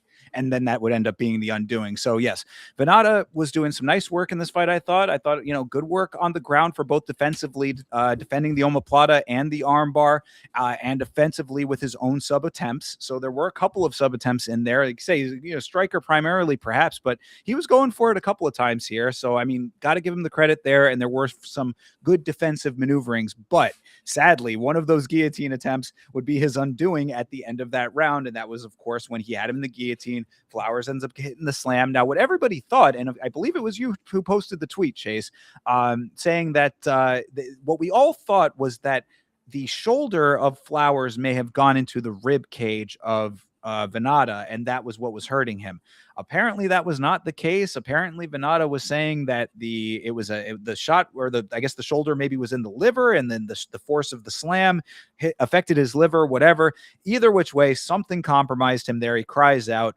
It took a little bit of a time into that second round for Flowers to actually like go back to it, which I was like, even if it wasn't the liver, or like whether it was the liver or the ribs or whatever, that should be that little window right there on the body should be your target point at this point now, because obviously he was compromised. Flowers not immediately recognizing that seemed like a little low IQ, but eventually he did exploit the vulnerability, gets a leg trip, just takes him down easily, and Venata cries out yet again and then could not go on from there. So, I mean, Flowers gets the trip, and the pain was too much for Lando, but like you said, it was like he's celebrating like he just ended this dude's world. I think it was more because he's never had a win in the UFC before. Also crazy. 3 years in the organization, 4 years, I think, in total. 4 years, first win.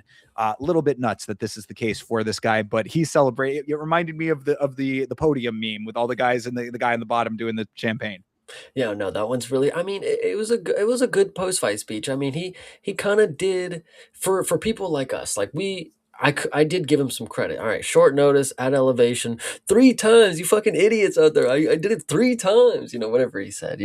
At elevation. Nobody can do that. Nobody can fight at elevation on short notice. Yeah, exactly. He's funny. He's a beast. I'm pretty sure he called out for a bonus or whatever. Again, don't Never think he do that. got it. Yeah, don't think he got it, brother. But it's unfortunate that I still just think that Venata lost this fight, bro. Like it's not more that dare like because again the chat was even saying it. Lando was winning up until this moment, kind of deal, up until the slam, and what can you say that you didn't let go of the choke or whatever? You want to talk about where it hit. Oh, it was a liver shot. It wasn't the rib. Bro, I don't give a fuck what it was. You got TKO'd because you fucking like I don't know, bro. Like it's unfortunate. Shout out to Darius Flowers though. I appreciate the post fight speech.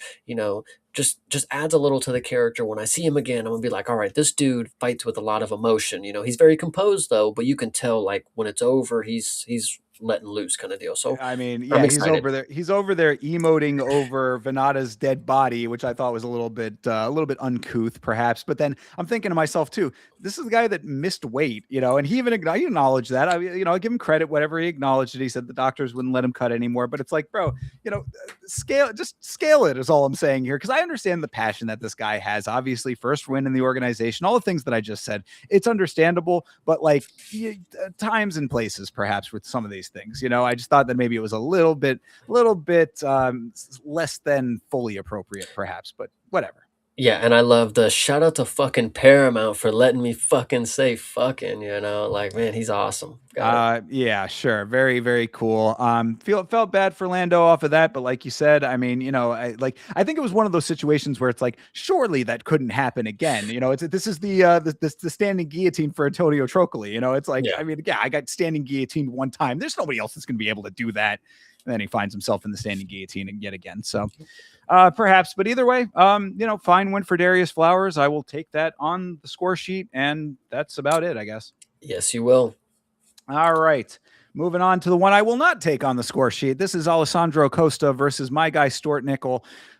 Dude, I was going out on a limb, a very long limb for Stuart Nickel on this one, thinking my thought process at least was that this guy Stuart Nickel, as much of a fun guy as he is, he's still a fighter and he's down bad off of his previous performance. At least the one performance that I saw, and I think he might have already had another one that he'd lost there too. Maybe I was wrong about that. Either way, he's coming off of a loss. He knows that he's got to be up against the wire here. Stuart Nickel has zero killer instinct whatsoever. He Mhm. has no go for it attitude, just a roll with the punches kind of guy with no intensity in his offense at all. It made me feel upset that I gave him that leeway and that faith based on what I was seeing, because I still do like him as a guy. He seems like a cool dude, kind of guy that you'd want to have a beer with. But as far as betting on a fight goes, he is never going to be it. And I gave him that leeway, and now I'm paying for it. What would you say if I told you that the judges gave him the first round? That is insane. That's ridiculous. There is no way he won that first round. No, Yep. no, no, no, no. Two of the judges, at least. I don't know if it was all three. Two of the judges gave Stuart Nickel the first round Oh, against Costa. Yep. I mean, what I would say is I'm not surprised based on everything that we know with judging. What I will say about this fight, and I think this is unfortunately this more of a story for Costa. Now, I did overlook, and this is why he's going to be on my map specifically, is because he's in the camp with Diego and Grasso. That's exactly why he will be on my radar. But this is a flyweight fight with Stuart Nickel, and I don't know if this is Costa, if he's playing, if his skill set plays down to his, like if he matches his opponent kind of deal, because we've talked about Stuart Nickel before. He's not a traditional flyweight. Like he's not the quickest, doesn't have all of the skills, not really. He's not really in the mix doing anything. He's just fucking there. He's just there, kind of deal. If Costa really wasn't able to smoke him and or put a pace on him that really just like up until he got the finish, of course, but the first round specifically, like he was matching what we had with Stuart Nickel. So that was what I would say maybe is concerning. But I think him getting the finish, that doesn't really matter. I mean, Stuart Nichols not a dude who gets finished. That's obviously not a dude that you can punch in the head and finish because he smiles through most of the strikes that you land on him. But for him to work the body and land a shot, unexpected like that, right where Stewart is, softened up when he threw the punch, lands the body shot, puts him down. I think it's actually kind of funny because even when Stuart Nichols got the smile on his face as he's falling down, holding his stomach, which another fight we'll talk about later where somebody gets hit with a body shot, he was not smiling. This one right here, Stuart Nichols just always having a great time. Costa, though, having another Brazilian training in Mexico, I love this mix here. I like the idea of growing up with BJJ. Now you're a grown man and you get the Mexican style of boxing and kind of deal. I love this, but I'm really hoping to see more from Costa because the first round of playing, kind of 50-50 with Stuart Nickel in the first round doesn't scream at me that flyweight contender. Imagine Tatsuro Taira with Stuart Nickel. Like, even if they were take him back 4 years, Tatsuro would run through this guy kind of deal. I feel like they have to give Stuart Nickel to specific people that caters to their skill set, because certain people are going to make them look really bad, kind of deal. I don't know. That's just my opinion. No, I agree. I mean, I'm agreeing with you really on all fronts with this. I think that Costa probably, if he had turned yet again, another note, if you know, always the same note, really. You know, if you come out strong and be first, I mean, he looked like he was kind of putting that roll into the fight kind of pace on it, matching what Stuart Nichols does, which is kind of crazy because I was roasting Nichols' corner when they had we had corner camp for him on this one. I said that Costa was just staying consistent, technically sound, but not really like going for it, not giving it the gusto. And then Stort had, I said, worst cornering of all time. They said this was your round after the first. I was like, no, the fuck, it was not.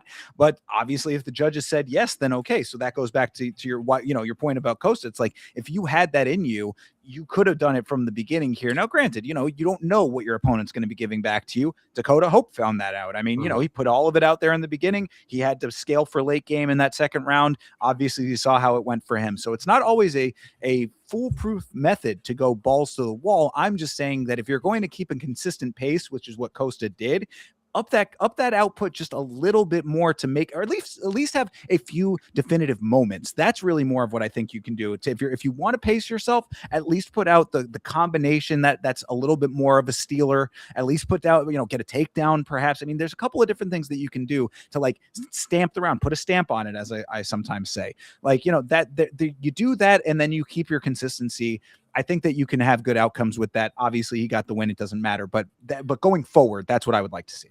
No, I don't want to seem like I'm being hard on Costa. I really do like this guy. I like the team that he's with. He won by TKO, so it's really, you know not much more I could argue about that. I hope, because the technicality in his striking seems to be there. He just doesn't seem to have the quickness that I would really hope. He doesn't seem to be as confident in his striking that he could walk to the center and just start blasting his opponent with strikes. He has to go in there and see what they're going to give him before he can feel like he's got the game plan to knock it down. I think Costa's got a bright future. The team that he's with is good. That's the main thing that I'll say, is I'm excited for him and his team. True. Yeah, absolutely. And, we'll see if he can replicate against some higher level talent, which has been the problems that we've seen out of Costa before. Whoop. You're right there, Chase. Did we lose me? Just for a second, you're good. Like I said, we'll have to see if if he can replicate against higher level talent, because we have seen him take losses before. But we're certainly not going to have to see it out of Stuart Nickel, because I'd be very surprised if they keep him around for much longer. I mean, the losses, it's not just the losses with him, and that's what it comes down to. We'll talk about another fighter a little bit higher up the card who took a loss, where I'm like, I hope they keep that guy around, because he fought with all of his heart and he looked like he maybe has a little bit more to give. But like when it comes to Stuart, like and this is coming from me. I made a whole video about the guy, dude. Like I want to be a fan, but like when it comes to the fighting itself, just because you go out there with a big old smile on your face while you're getting your ass kicked doesn't mean you're not getting your ass kicked. The thing that I'll say about him, and I'm not gonna continue. I'm gonna start giving more leeway to these fighters. Not everybody needs to be cut after a few bad performances. Look at Trayshawn Gore. Obvious, whatever. This right here speaks to me that Stuart Nickel is one of the few Aussies that they don't need on the Aussie cards. Nobody really is there for Stuart Nickel, kind of deal. So, in the sense, if he is kind of on the cutting edge, it's like, well, he's not a big market guy for our regional thing. He's not a Tafa. So 2/3 of the Solomon Islands don't even have televisions. yeah, see, so it's unfortunate, but Stuart Nickel, I'm glad you made a video on him, because he is one of these people that once you learn their story, you do have a little empathy and respect for what they do and why they do what they do. Why they've become the way that they are. There was even a clip that got released of Stuart Nickel and Costa in the background. I don't know if you watched I it. did. Yes, I saw that. Just Stuart Nickel's just a cool dude. I Yeah. really appreciate him. That's what I'm saying. Good guy. I mean, good guy, like you said, great story. I mean, certainly adversity that he overcame in his life. I'm going to be a fan regardless. You know what I mean? Like if he goes to another organization, I will root for him there. I just need to see an actual concerted effort out of him to actually win fights, as opposed to just being in them. That's just what I always see out of Stuart. And that's really what's unfortunate there. So I guess the big takeaway, people, is go watch the video that I did about Stuart Nickel. Hell yeah. Yeah, nice win for Costa, though. Then we can leave it at that for him. Yep. All right, moving on to round out these prelims here. Guilherme Pat fought Thomas Peterson. I thought that this was about the most deserved loss that you could possibly imagine for Guilherme Pat. I was very underwhelmed by what I was seeing out of Pat, even though I thought in his previous fight that he looked a lot better than what I saw in this. You let Thomas Peterson walk all over you, essentially. Now, granted, those first 2 rounds, there were not a lot of going on the Peterson side, a lot of clinching, a lot of inactivity there. So I thought that Pat won at least the first round, just off of what, 4 strikes total, something like that. It was a ridiculous number. But either way, I mean, the fact of what ended up happening in that third round kind of swayed the entirety of this fight. So, you know. Yeah, this one was the most unfortunate shit that I've ever seen because Guillermo Pat, once again, guys, the heavyweight prospect, it's a fable. Doesn't exist. They're not even real. I can't these Josh Hokett would take issue with that. because like when you see this guy, this is like what he again, Talis and Teixeira, different story.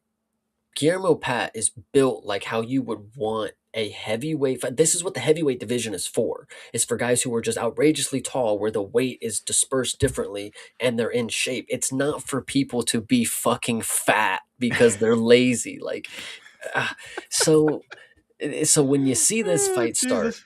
and you see Thomas Peterson come out, he's got the smash mouth rolling. He does indeed look like Shrek in human form. It's rolling with him. Wow.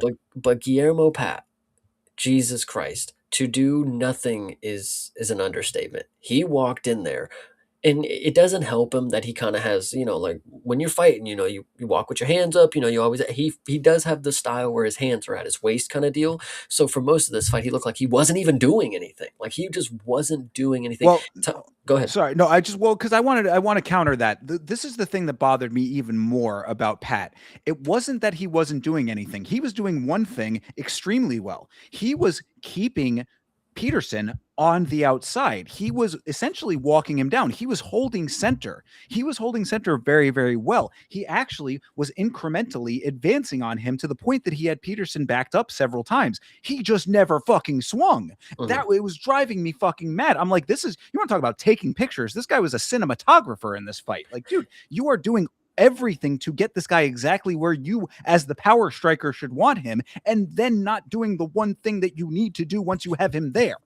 Yeah, this one was hilarious. In the post-fight scrum meeting, little thing for Thomas Peterson, he was saying that his coach, he trusted his coach. He told him that he can't fight like the train this time. He's not the train anymore. I got to fight a lot smarter. I'm on a skid or whatever. My last fight, I've never been knocked out like that in the third round.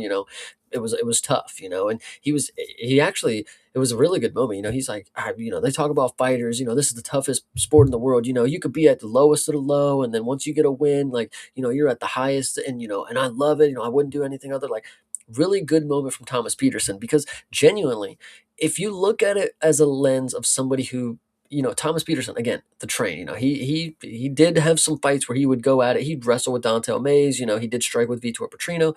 In this one, he did have a style that looked very elusive for a guy who's pretty fluffy. I mean, he looked like he had been doing that his whole life, I would say. I mean, he played the outside very, very well.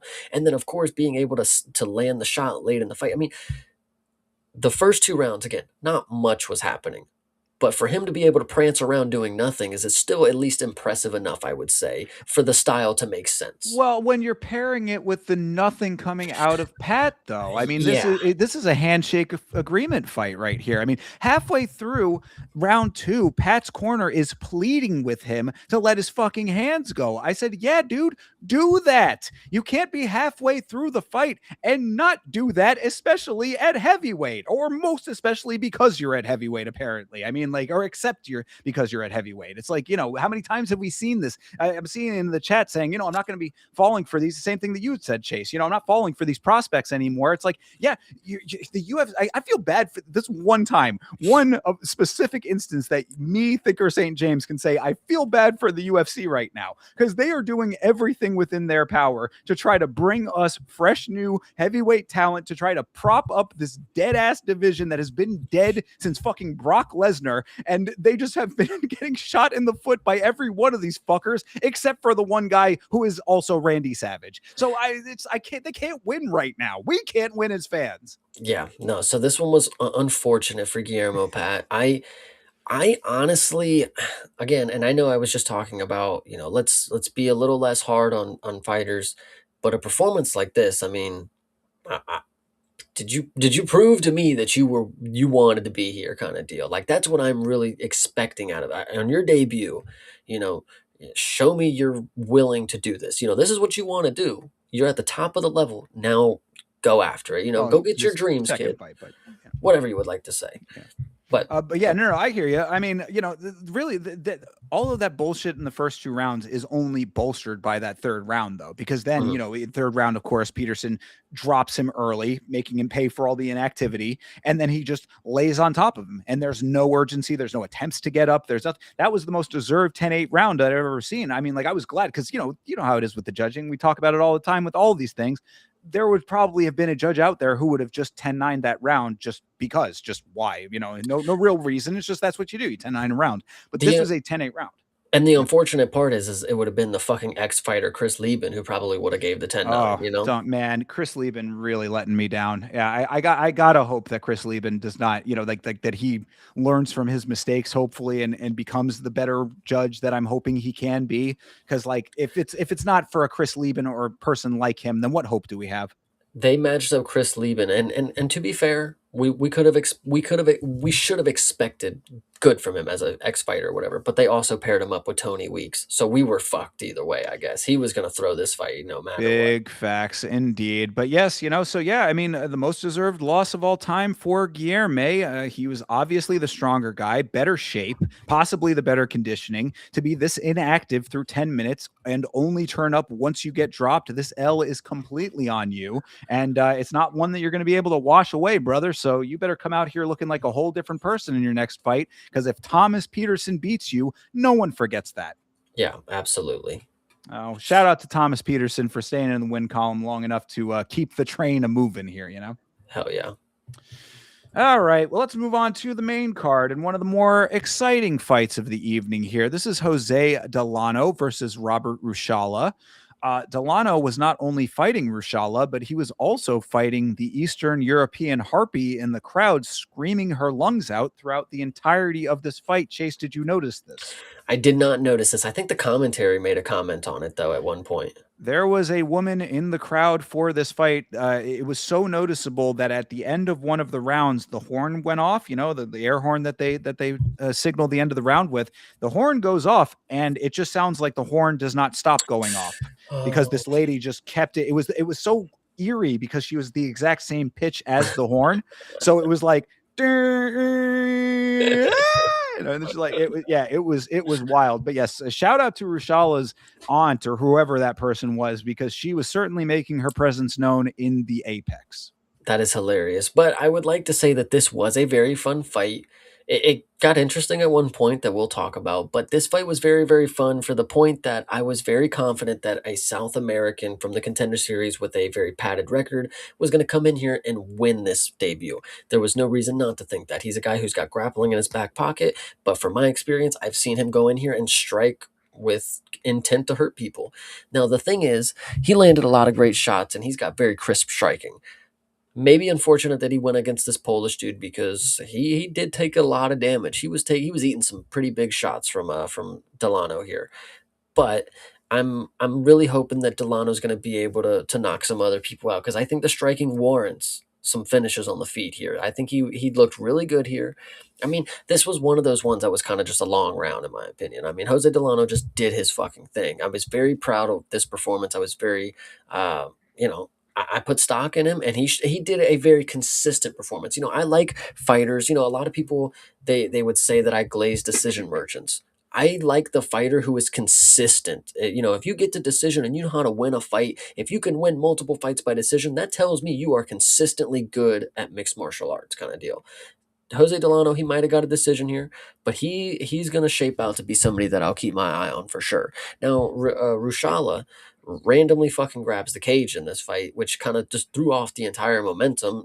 It was really weird. It was like the worst cage grab that maybe you've ever seen too. But like you Since saw one last week, just anyway. since Yeah, last weekend, yeah. yes. But it is what it is. It was a fun fight either way. It just it was just a weird moment. So go ahead. Yeah, sure. Well, I mean, I'll address the cage grab first. Yeah, Rashala with the most blatant double fence grab that we've seen since last week. I said this is one instance where I want to give full praise where praise is due. Of course, we are very hard on these referees because it is a very thankless job often. So this is one time that I can confidently say, Keith Peterson, good job, sir. You did the exact right thing. You stopped action at the appropriate time. You took a point away as that dipshit ref from the Bahamundes versus Musayev fight should have done. So Keith Peterson, you get the point on this one, and that referee can still go sit and spin because that was just atrocious, and I had to bring it up a second time.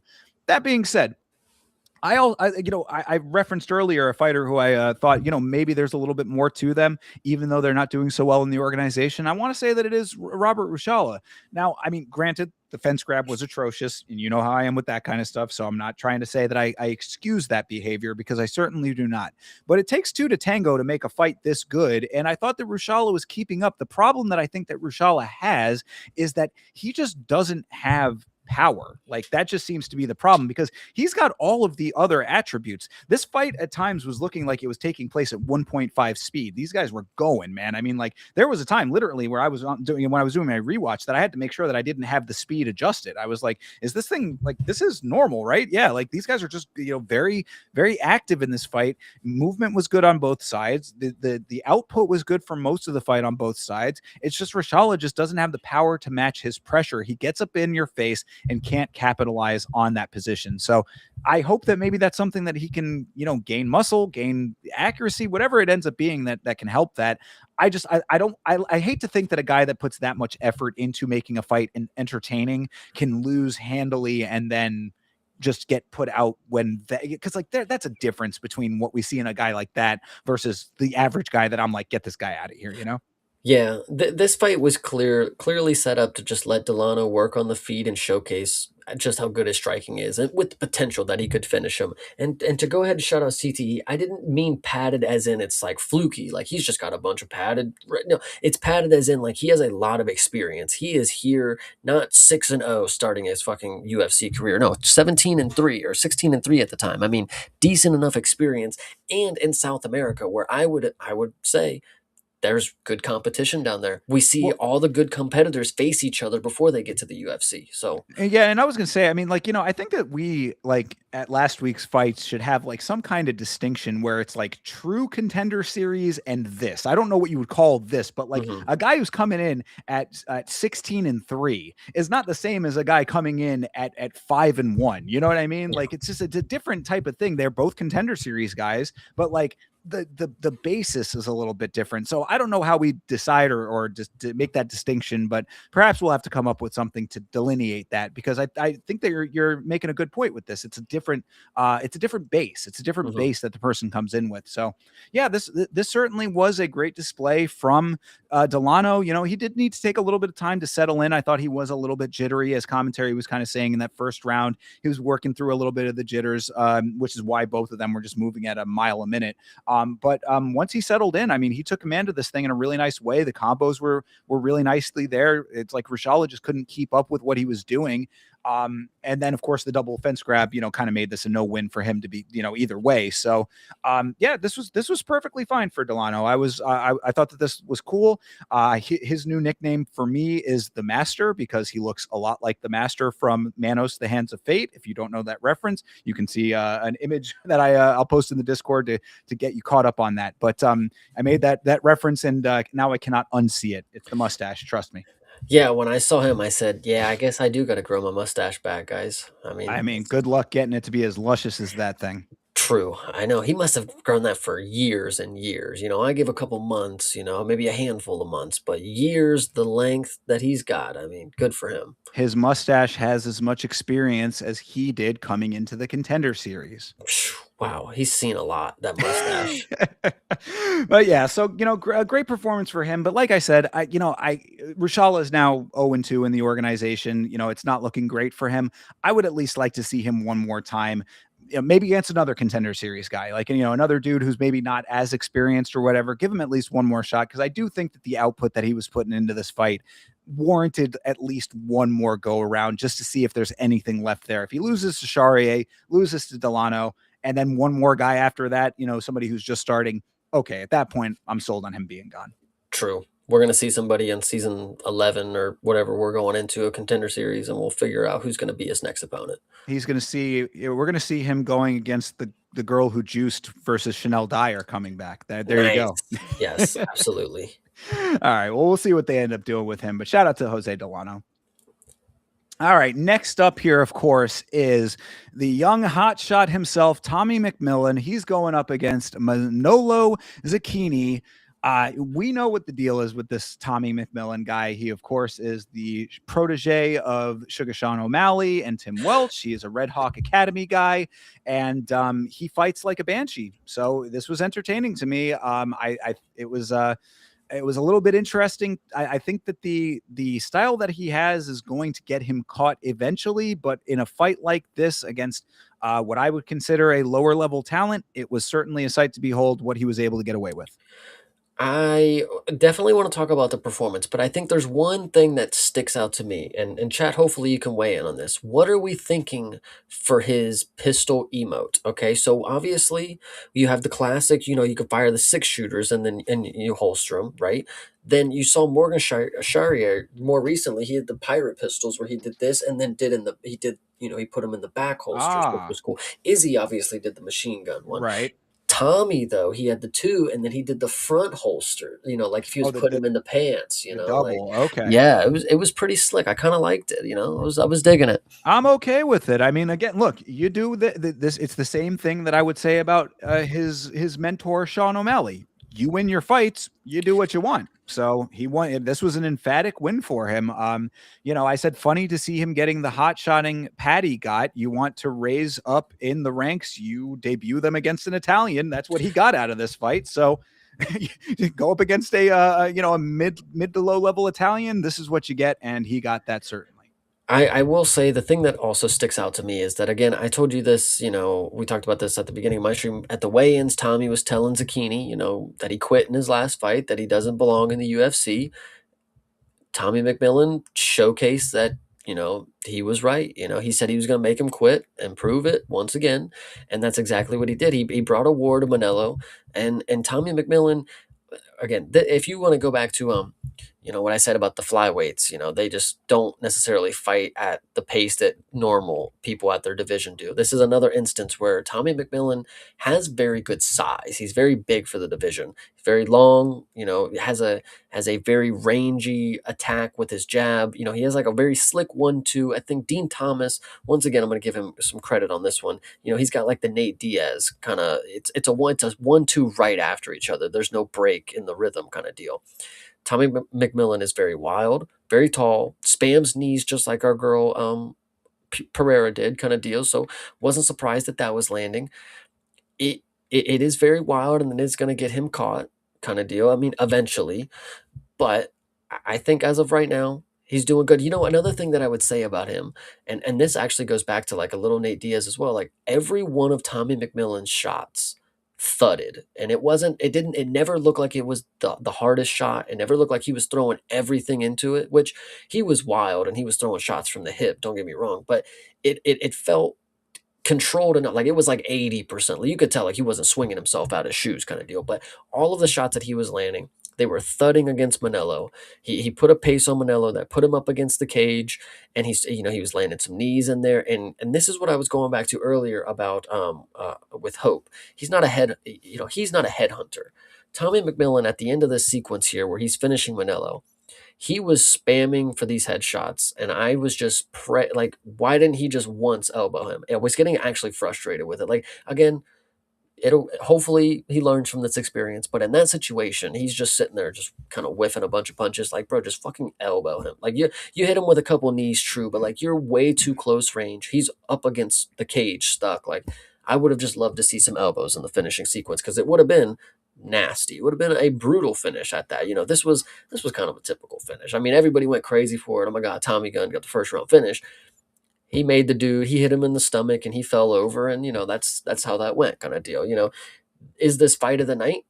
No, personally, but I Yeah, mean, no, this is one that got a bonus and probably did not deserve it, considering that Trayshawn Gore had to overcome heavy adversity and is on was on a losing streak before that. But there plenty. Yeah, and anyway, yes, this was not fight of the night in my opinion. This I don't think deserved to be the bonus. But of course, we know that when you are a friend of Sean O'Malley, you get that kind of treatment. That's just it comes with the territory. What? CTE makes a great point. Larry and Douglas last week also did a pistol emote, so we're gonna have to see them match up eventually because that dude's in featherweight as well. Just I keep an eye mean, on it. I think that your top 5 pistol emotes ranking list has to come sooner than later. Then Chase, True.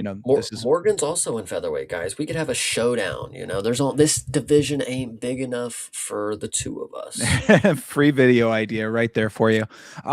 Yeah, no. So I mean, look, I thought that the things that I liked about McMillan here, I thought that Zucchini did the right thing by trying to clinch Tommy up to slow him down early in this fight. Again, this guy came into this fight like a bat out of hell. I thought it was the smart thing to do to try to get him up against the cage, just to wrangle him a little bit. But what I liked about Tommy McMillan, much like on the Contender Series, he does not accept shit that his opponent does to him. You do whatever the fuck you want to do. Whatever you try to do, I am going to do what I want to do. And that I like about this kid. I think that he does not accept anything that they're trying to put forth. It's his fight. He's going to fight it how he wants to fight it. You don't get to dictate the pace. I dictate the pace. That I can appreciate. The other thing was that McMillan, even within this wildness, because he's the Tasmanian devil. I mean, it's all kinds of stuff spinning all over the place with him, but he mixes up his shots nicely amidst the onslaught. Maybe not enough elbows, like you were saying, but high low at the very least. I mean, the striking going up, striking going to the body. I was like, I appreciate that awareness to be doing everything if you're going to be keeping that type of momentum going. Like, you can't just spam it all in one location. You're never going to be able to accomplish what you're trying to do if you spam it all one location. So I thought that was very good too. Knees on deck to seal the deal. Zucchini just could not keep up with the level of the output. I said I suspect a number of guys are going to have to outlast that exact same thing. McMillan does have some potential, perhaps maybe, to be similar, and obviously different, but similar in this respect to Hamzat. And it's like you're going to have to go through a very big amount of adversity up front before he maybe wears out to the point that you're going to be able to get to the other side of it and win thereafter. So, do I think that there are going to be other people who can do that? Absolutely. I mean, yeah, I don't think that this is going to be something that a bunch of featherweights are going to have problems with, but you got to know that if you fight Tommy McMillan, that first round is going to be fucking difficult for you. And even afterwards, he's not going to let you have your way. You're really going to have to make it your fight because he's not going to let it go without it being a fight. I think this is just on my mind too heavy. I mean, this fight was great, but guys, Wei Lee also has the Magnum. She does the Magnum thing. Now, also get this, Shevchenko does the Bullet. So, I mean, we got a lot of different options here, guys. What is Brother, your favorite? yeah, you tell us in video form, content True. creator Chase Parton. I want to see I it. 10-7 called dibs on it. I'm sorry. Dibs on 10-7, just in the chat sniping over here. I Jesus. know. But either All way, right. no, I appreciate Tommy. This is a fun one. Not his best post fight speech that we've seen. Obviously, he had a better one, when he almost fucking died in the cage last time. But this one, he's here to fight, man. As somebody who's a credentialed wrestler, is what they're telling me.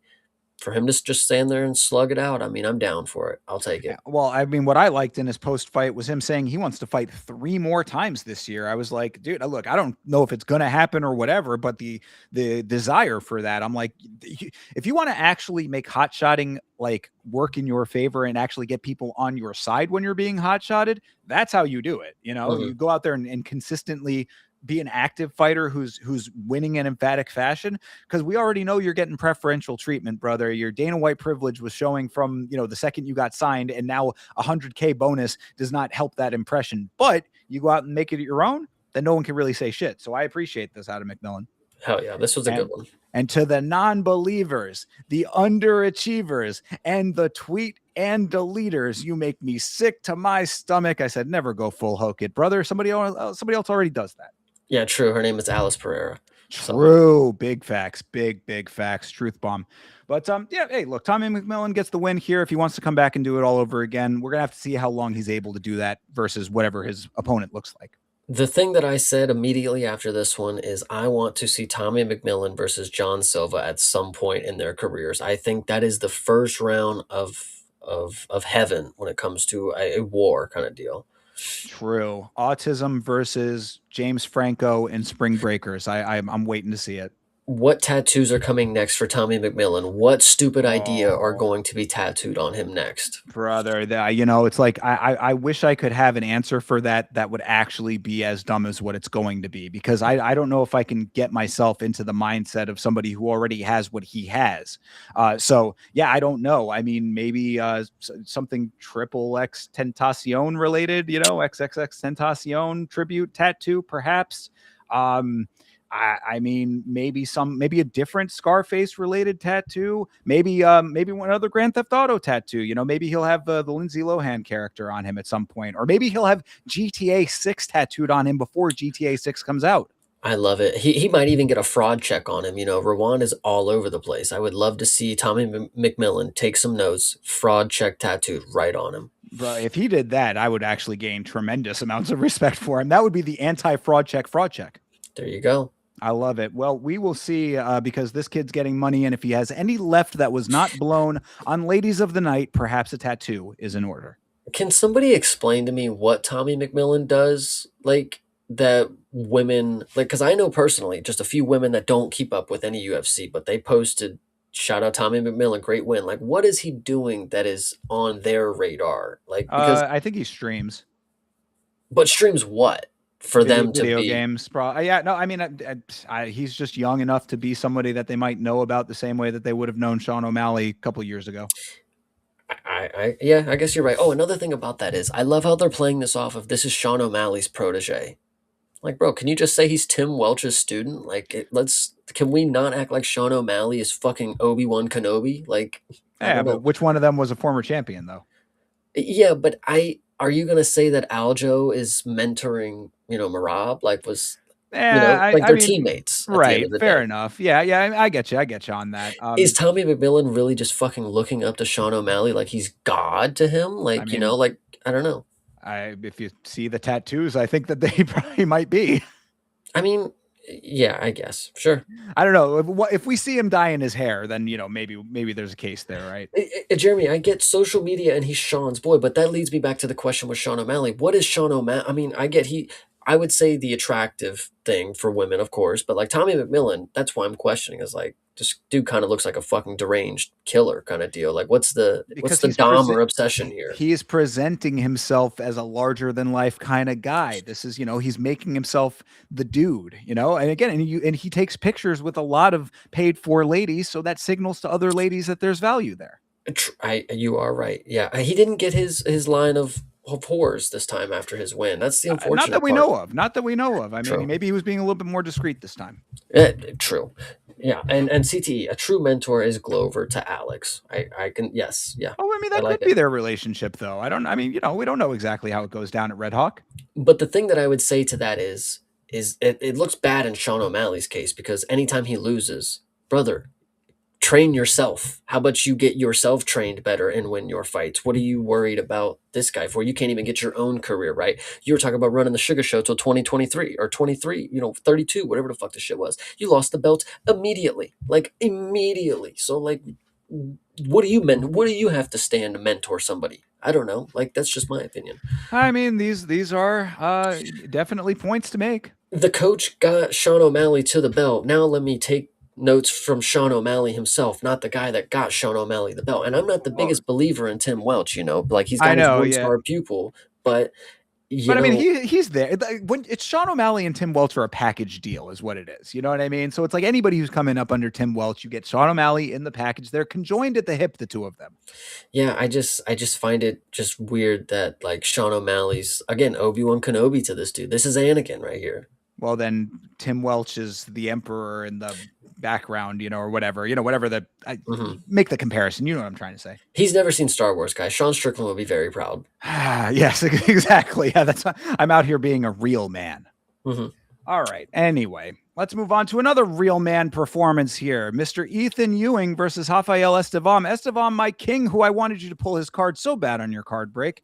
Estevam missed weight by half a pound. He is a serial weight misser. I did not realize this going into this fight, or I probably did and forgot about it, but chat was catching me up on this fact that Estevam has missed weight several times. At Um, flyweight, yeah, and at then moved flyweight. up to bantamweight and then missed weight. Correct. Yes. So this guy is a problem weight misser to begin with. So yes, weight miss in this fight, in addition to several at a lower weight. Ewing's nickname sucks, and his corner is loud as fuck. Other than that, this was a masterclass performance, and Ethan Ewing is next up. I said. Um, I would agree with everything said. I would not say he's next up. I unfortunately am under the assumption that he's here. He's fucking here to stay. I mean, he has no fucking. I have no more questions. I obviously with the performance with Malcolm, you gotta consider with camps and what are we actually seeing here? What can we take away from it? I take away a lot here. Ethan Ewing, you are the fucking man. And you want to talk about his nickname? My favorite basketball player, Chris Paul, of course, he has. If you go on, one of the websites, MMA basketball, now whatever the fuck it is, they show all the nicknames that have ever been for that player. One of them is like the yoga instructor, and it's like, what the fuck did they come up with this for?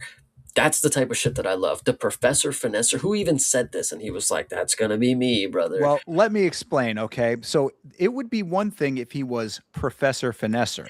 He is the Professor Finesser, which leads me to believe that he is out here finessing professors. Yes. Which I'm sorry, that's not something that translates to ferocity inside of the octagon. So I'm just saying, like, if he's out here trying to take poor, sweet, innocent professors for their hard-earned cash, then I cannot get behind that, Ethan Ewing. Yeah, I definitely listen.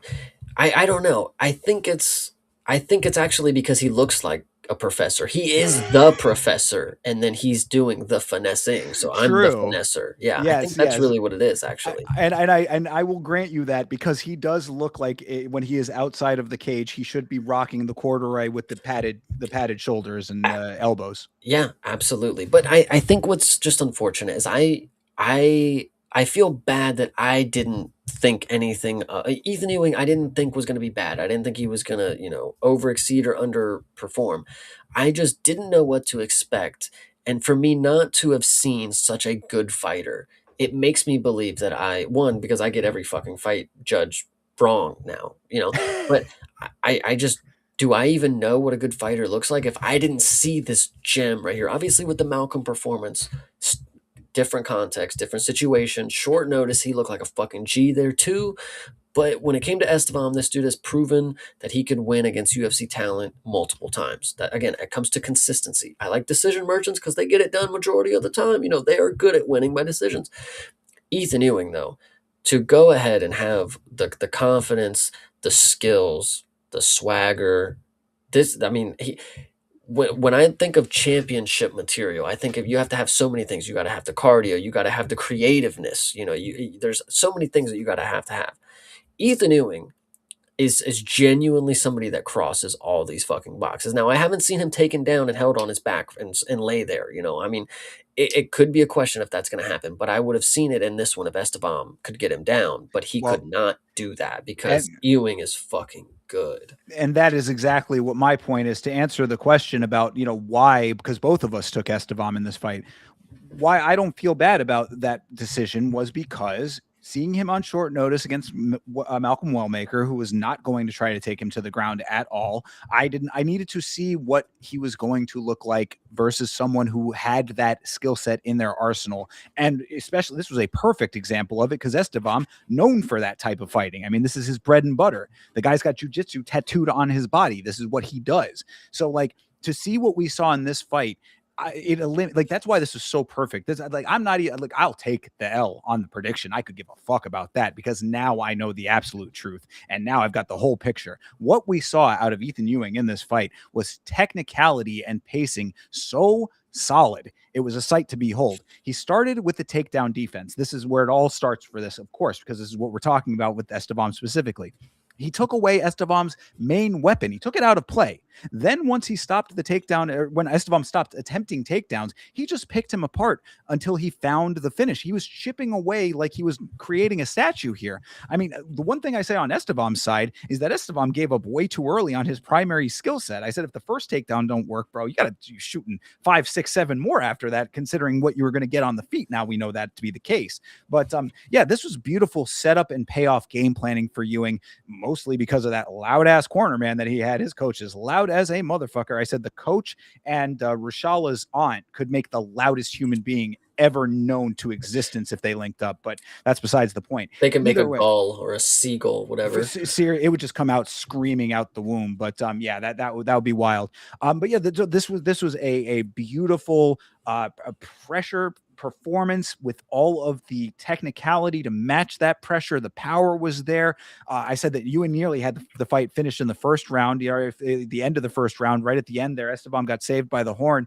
Ewing just continued eating away at him throughout the rest, piece by piece, wearing him down until he finally found that liver shot knockout. This was about as technically proficient of a performance as we have seen in quite some time. I am all in on Ethan Ewing. I am also all in on Ethan Ewing. This guy, I see the chat. Somebody said give him Raul. I think this is a great fight. I mean, at this point, you can't just give Ethan Ewing, just random opponents. Like, he has a story to him. He has hype. He is finessing the professors of the cage. I don't know what this means, but he's doing it. You have to continue to tell that story. Who's the next guy that you guys think at Bantamweight? Who's that guy? And who Vinicius Oliveira? I mean, I liked yours. CTE was saying Marcus McGee. I thought that was a great one. but he doesn't deserve it, though. I swear, Ethan Ewing at this point, we saw with Estevam, he was a dog, and we all should have seen it. And the way that he carried himself, he finished him with the swagger, had his hands up, easy day. Ethan Ewing, he is a good person to shut somebody up because he just brings his game, and he lets the game you're looking speak. to unleash him on someone. Yes, exactly. Vinicius Oliveira, he keeps going on Twitter. He's like, I'll make one more run at bantamweight. I'm going to go ahead and do it. If I get the right matchup, and then I'll go to 45. All right, we're going to give you Ethan Ewing, and good luck. So I don't know. I really like Ethan Ewing. I'm really hoping that whoever we throw him at, whoever he is tasked upon, whoever he is unleashed like the caged animal. Oh my God, CTE cooking though. Give him Cheeto Vera. You want to talk about somebody who needs that peg taken down even still after all of the pegs he has already been taken down. I like that one. That would be a really nice way to shut Cheeto up altogether. Here's another one, and I'll just give it to you straight. If Jose Aldo was smart, he'd come out of retirement and face Ethan Ewing right now because this guy is $1 million fucking bucks. This guy's so good. Jesus just to Christ. lose to him, bro. You got to make a name. You come out of retirement to get the name on the resume. I mean, but yeah, I think that Jose Aldo doing the right thing and staying in retirement. But yeah, no, I like the guy. I like that what Hydra's saying too. Ethan Ewing himself in this post fight said, if you got an O, I'm coming for it. So if there's anybody else undefeated that needs to have the O go, then that's certainly on the table. I don't really care too much about the vindictive nature of unleashing Ethan Ewing. I think that if there's ever anybody who deserves a legitimate hot-shotting based on merit, it is him. So really, fucking somebody in the rankings, get him, whoever's number 10 right now. There's your next fight. It's gonna pop up probably the next fight, when and they're gonna try to trick you with this, when they're doing the tail little tape, or they have like the little band or the ticker at the bottom that shows you where they're from, their age, height, or whatever. It'll say it'll say 2-0 as UFC dog in the UFC kind of deal. It'll have that right there, and you'll be like, this guy's the underdog. Like, fuck, he's always the underdog. Why? They're going to try to trick you. Don't ever sleep on Ethan Ewing again. I swear, if he's not a minus 200 next fight, I mean, they're clearly not watching. Oh yeah, no, I mean, like I'm struggling to think of a fight. Maybe like someone like Umar might be a problem for him, but we don't know. We don't know yet. You know what I mean? Like, we're gonna have to see what actually happens. Like you said, we have still not seen him on his back flat, having to take top-down pressure adversity. That's the one remaining question mark. But if he is able to shut down the takedown attempts of someone like an Estevam, now they're going to be better guys than Estevam trying to do it.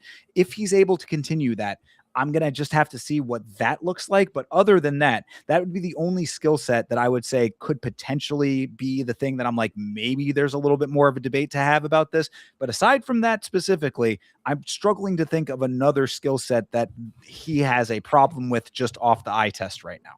Yeah, 100%. I really like this. I really like this kid, man. Yep, I do too. I like, oh, Daniel Marcos, fucking done, sold, book it. Nice. Yeah, Nice. easy. Don't say Talbot because we know what's happening on that one. Yeah, yeah. Well, either way, whoever they decide to, I think it's going to be great because this guy is great and he has certainly proved it. So, yeah, Ethan Ewing next up, man. Really, I mean, like as far as keeping, if you don't know now, this is that guy. I would love to get me an Ethan Ewing card. I'll tell you Bingo. that. Ethan Ewing rookie card is perhaps in that next box of yours. We're gonna have to find out when you're doing that next unboxing. Hell yeah. All right. Well, another guy that is making quite a name for himself is on this next fight here. This is Abdul Rahman Yakiaev. He fought Brenson Ribeiro. Mr. Beast strikes once again here, Chase. Yes, he does. I mean,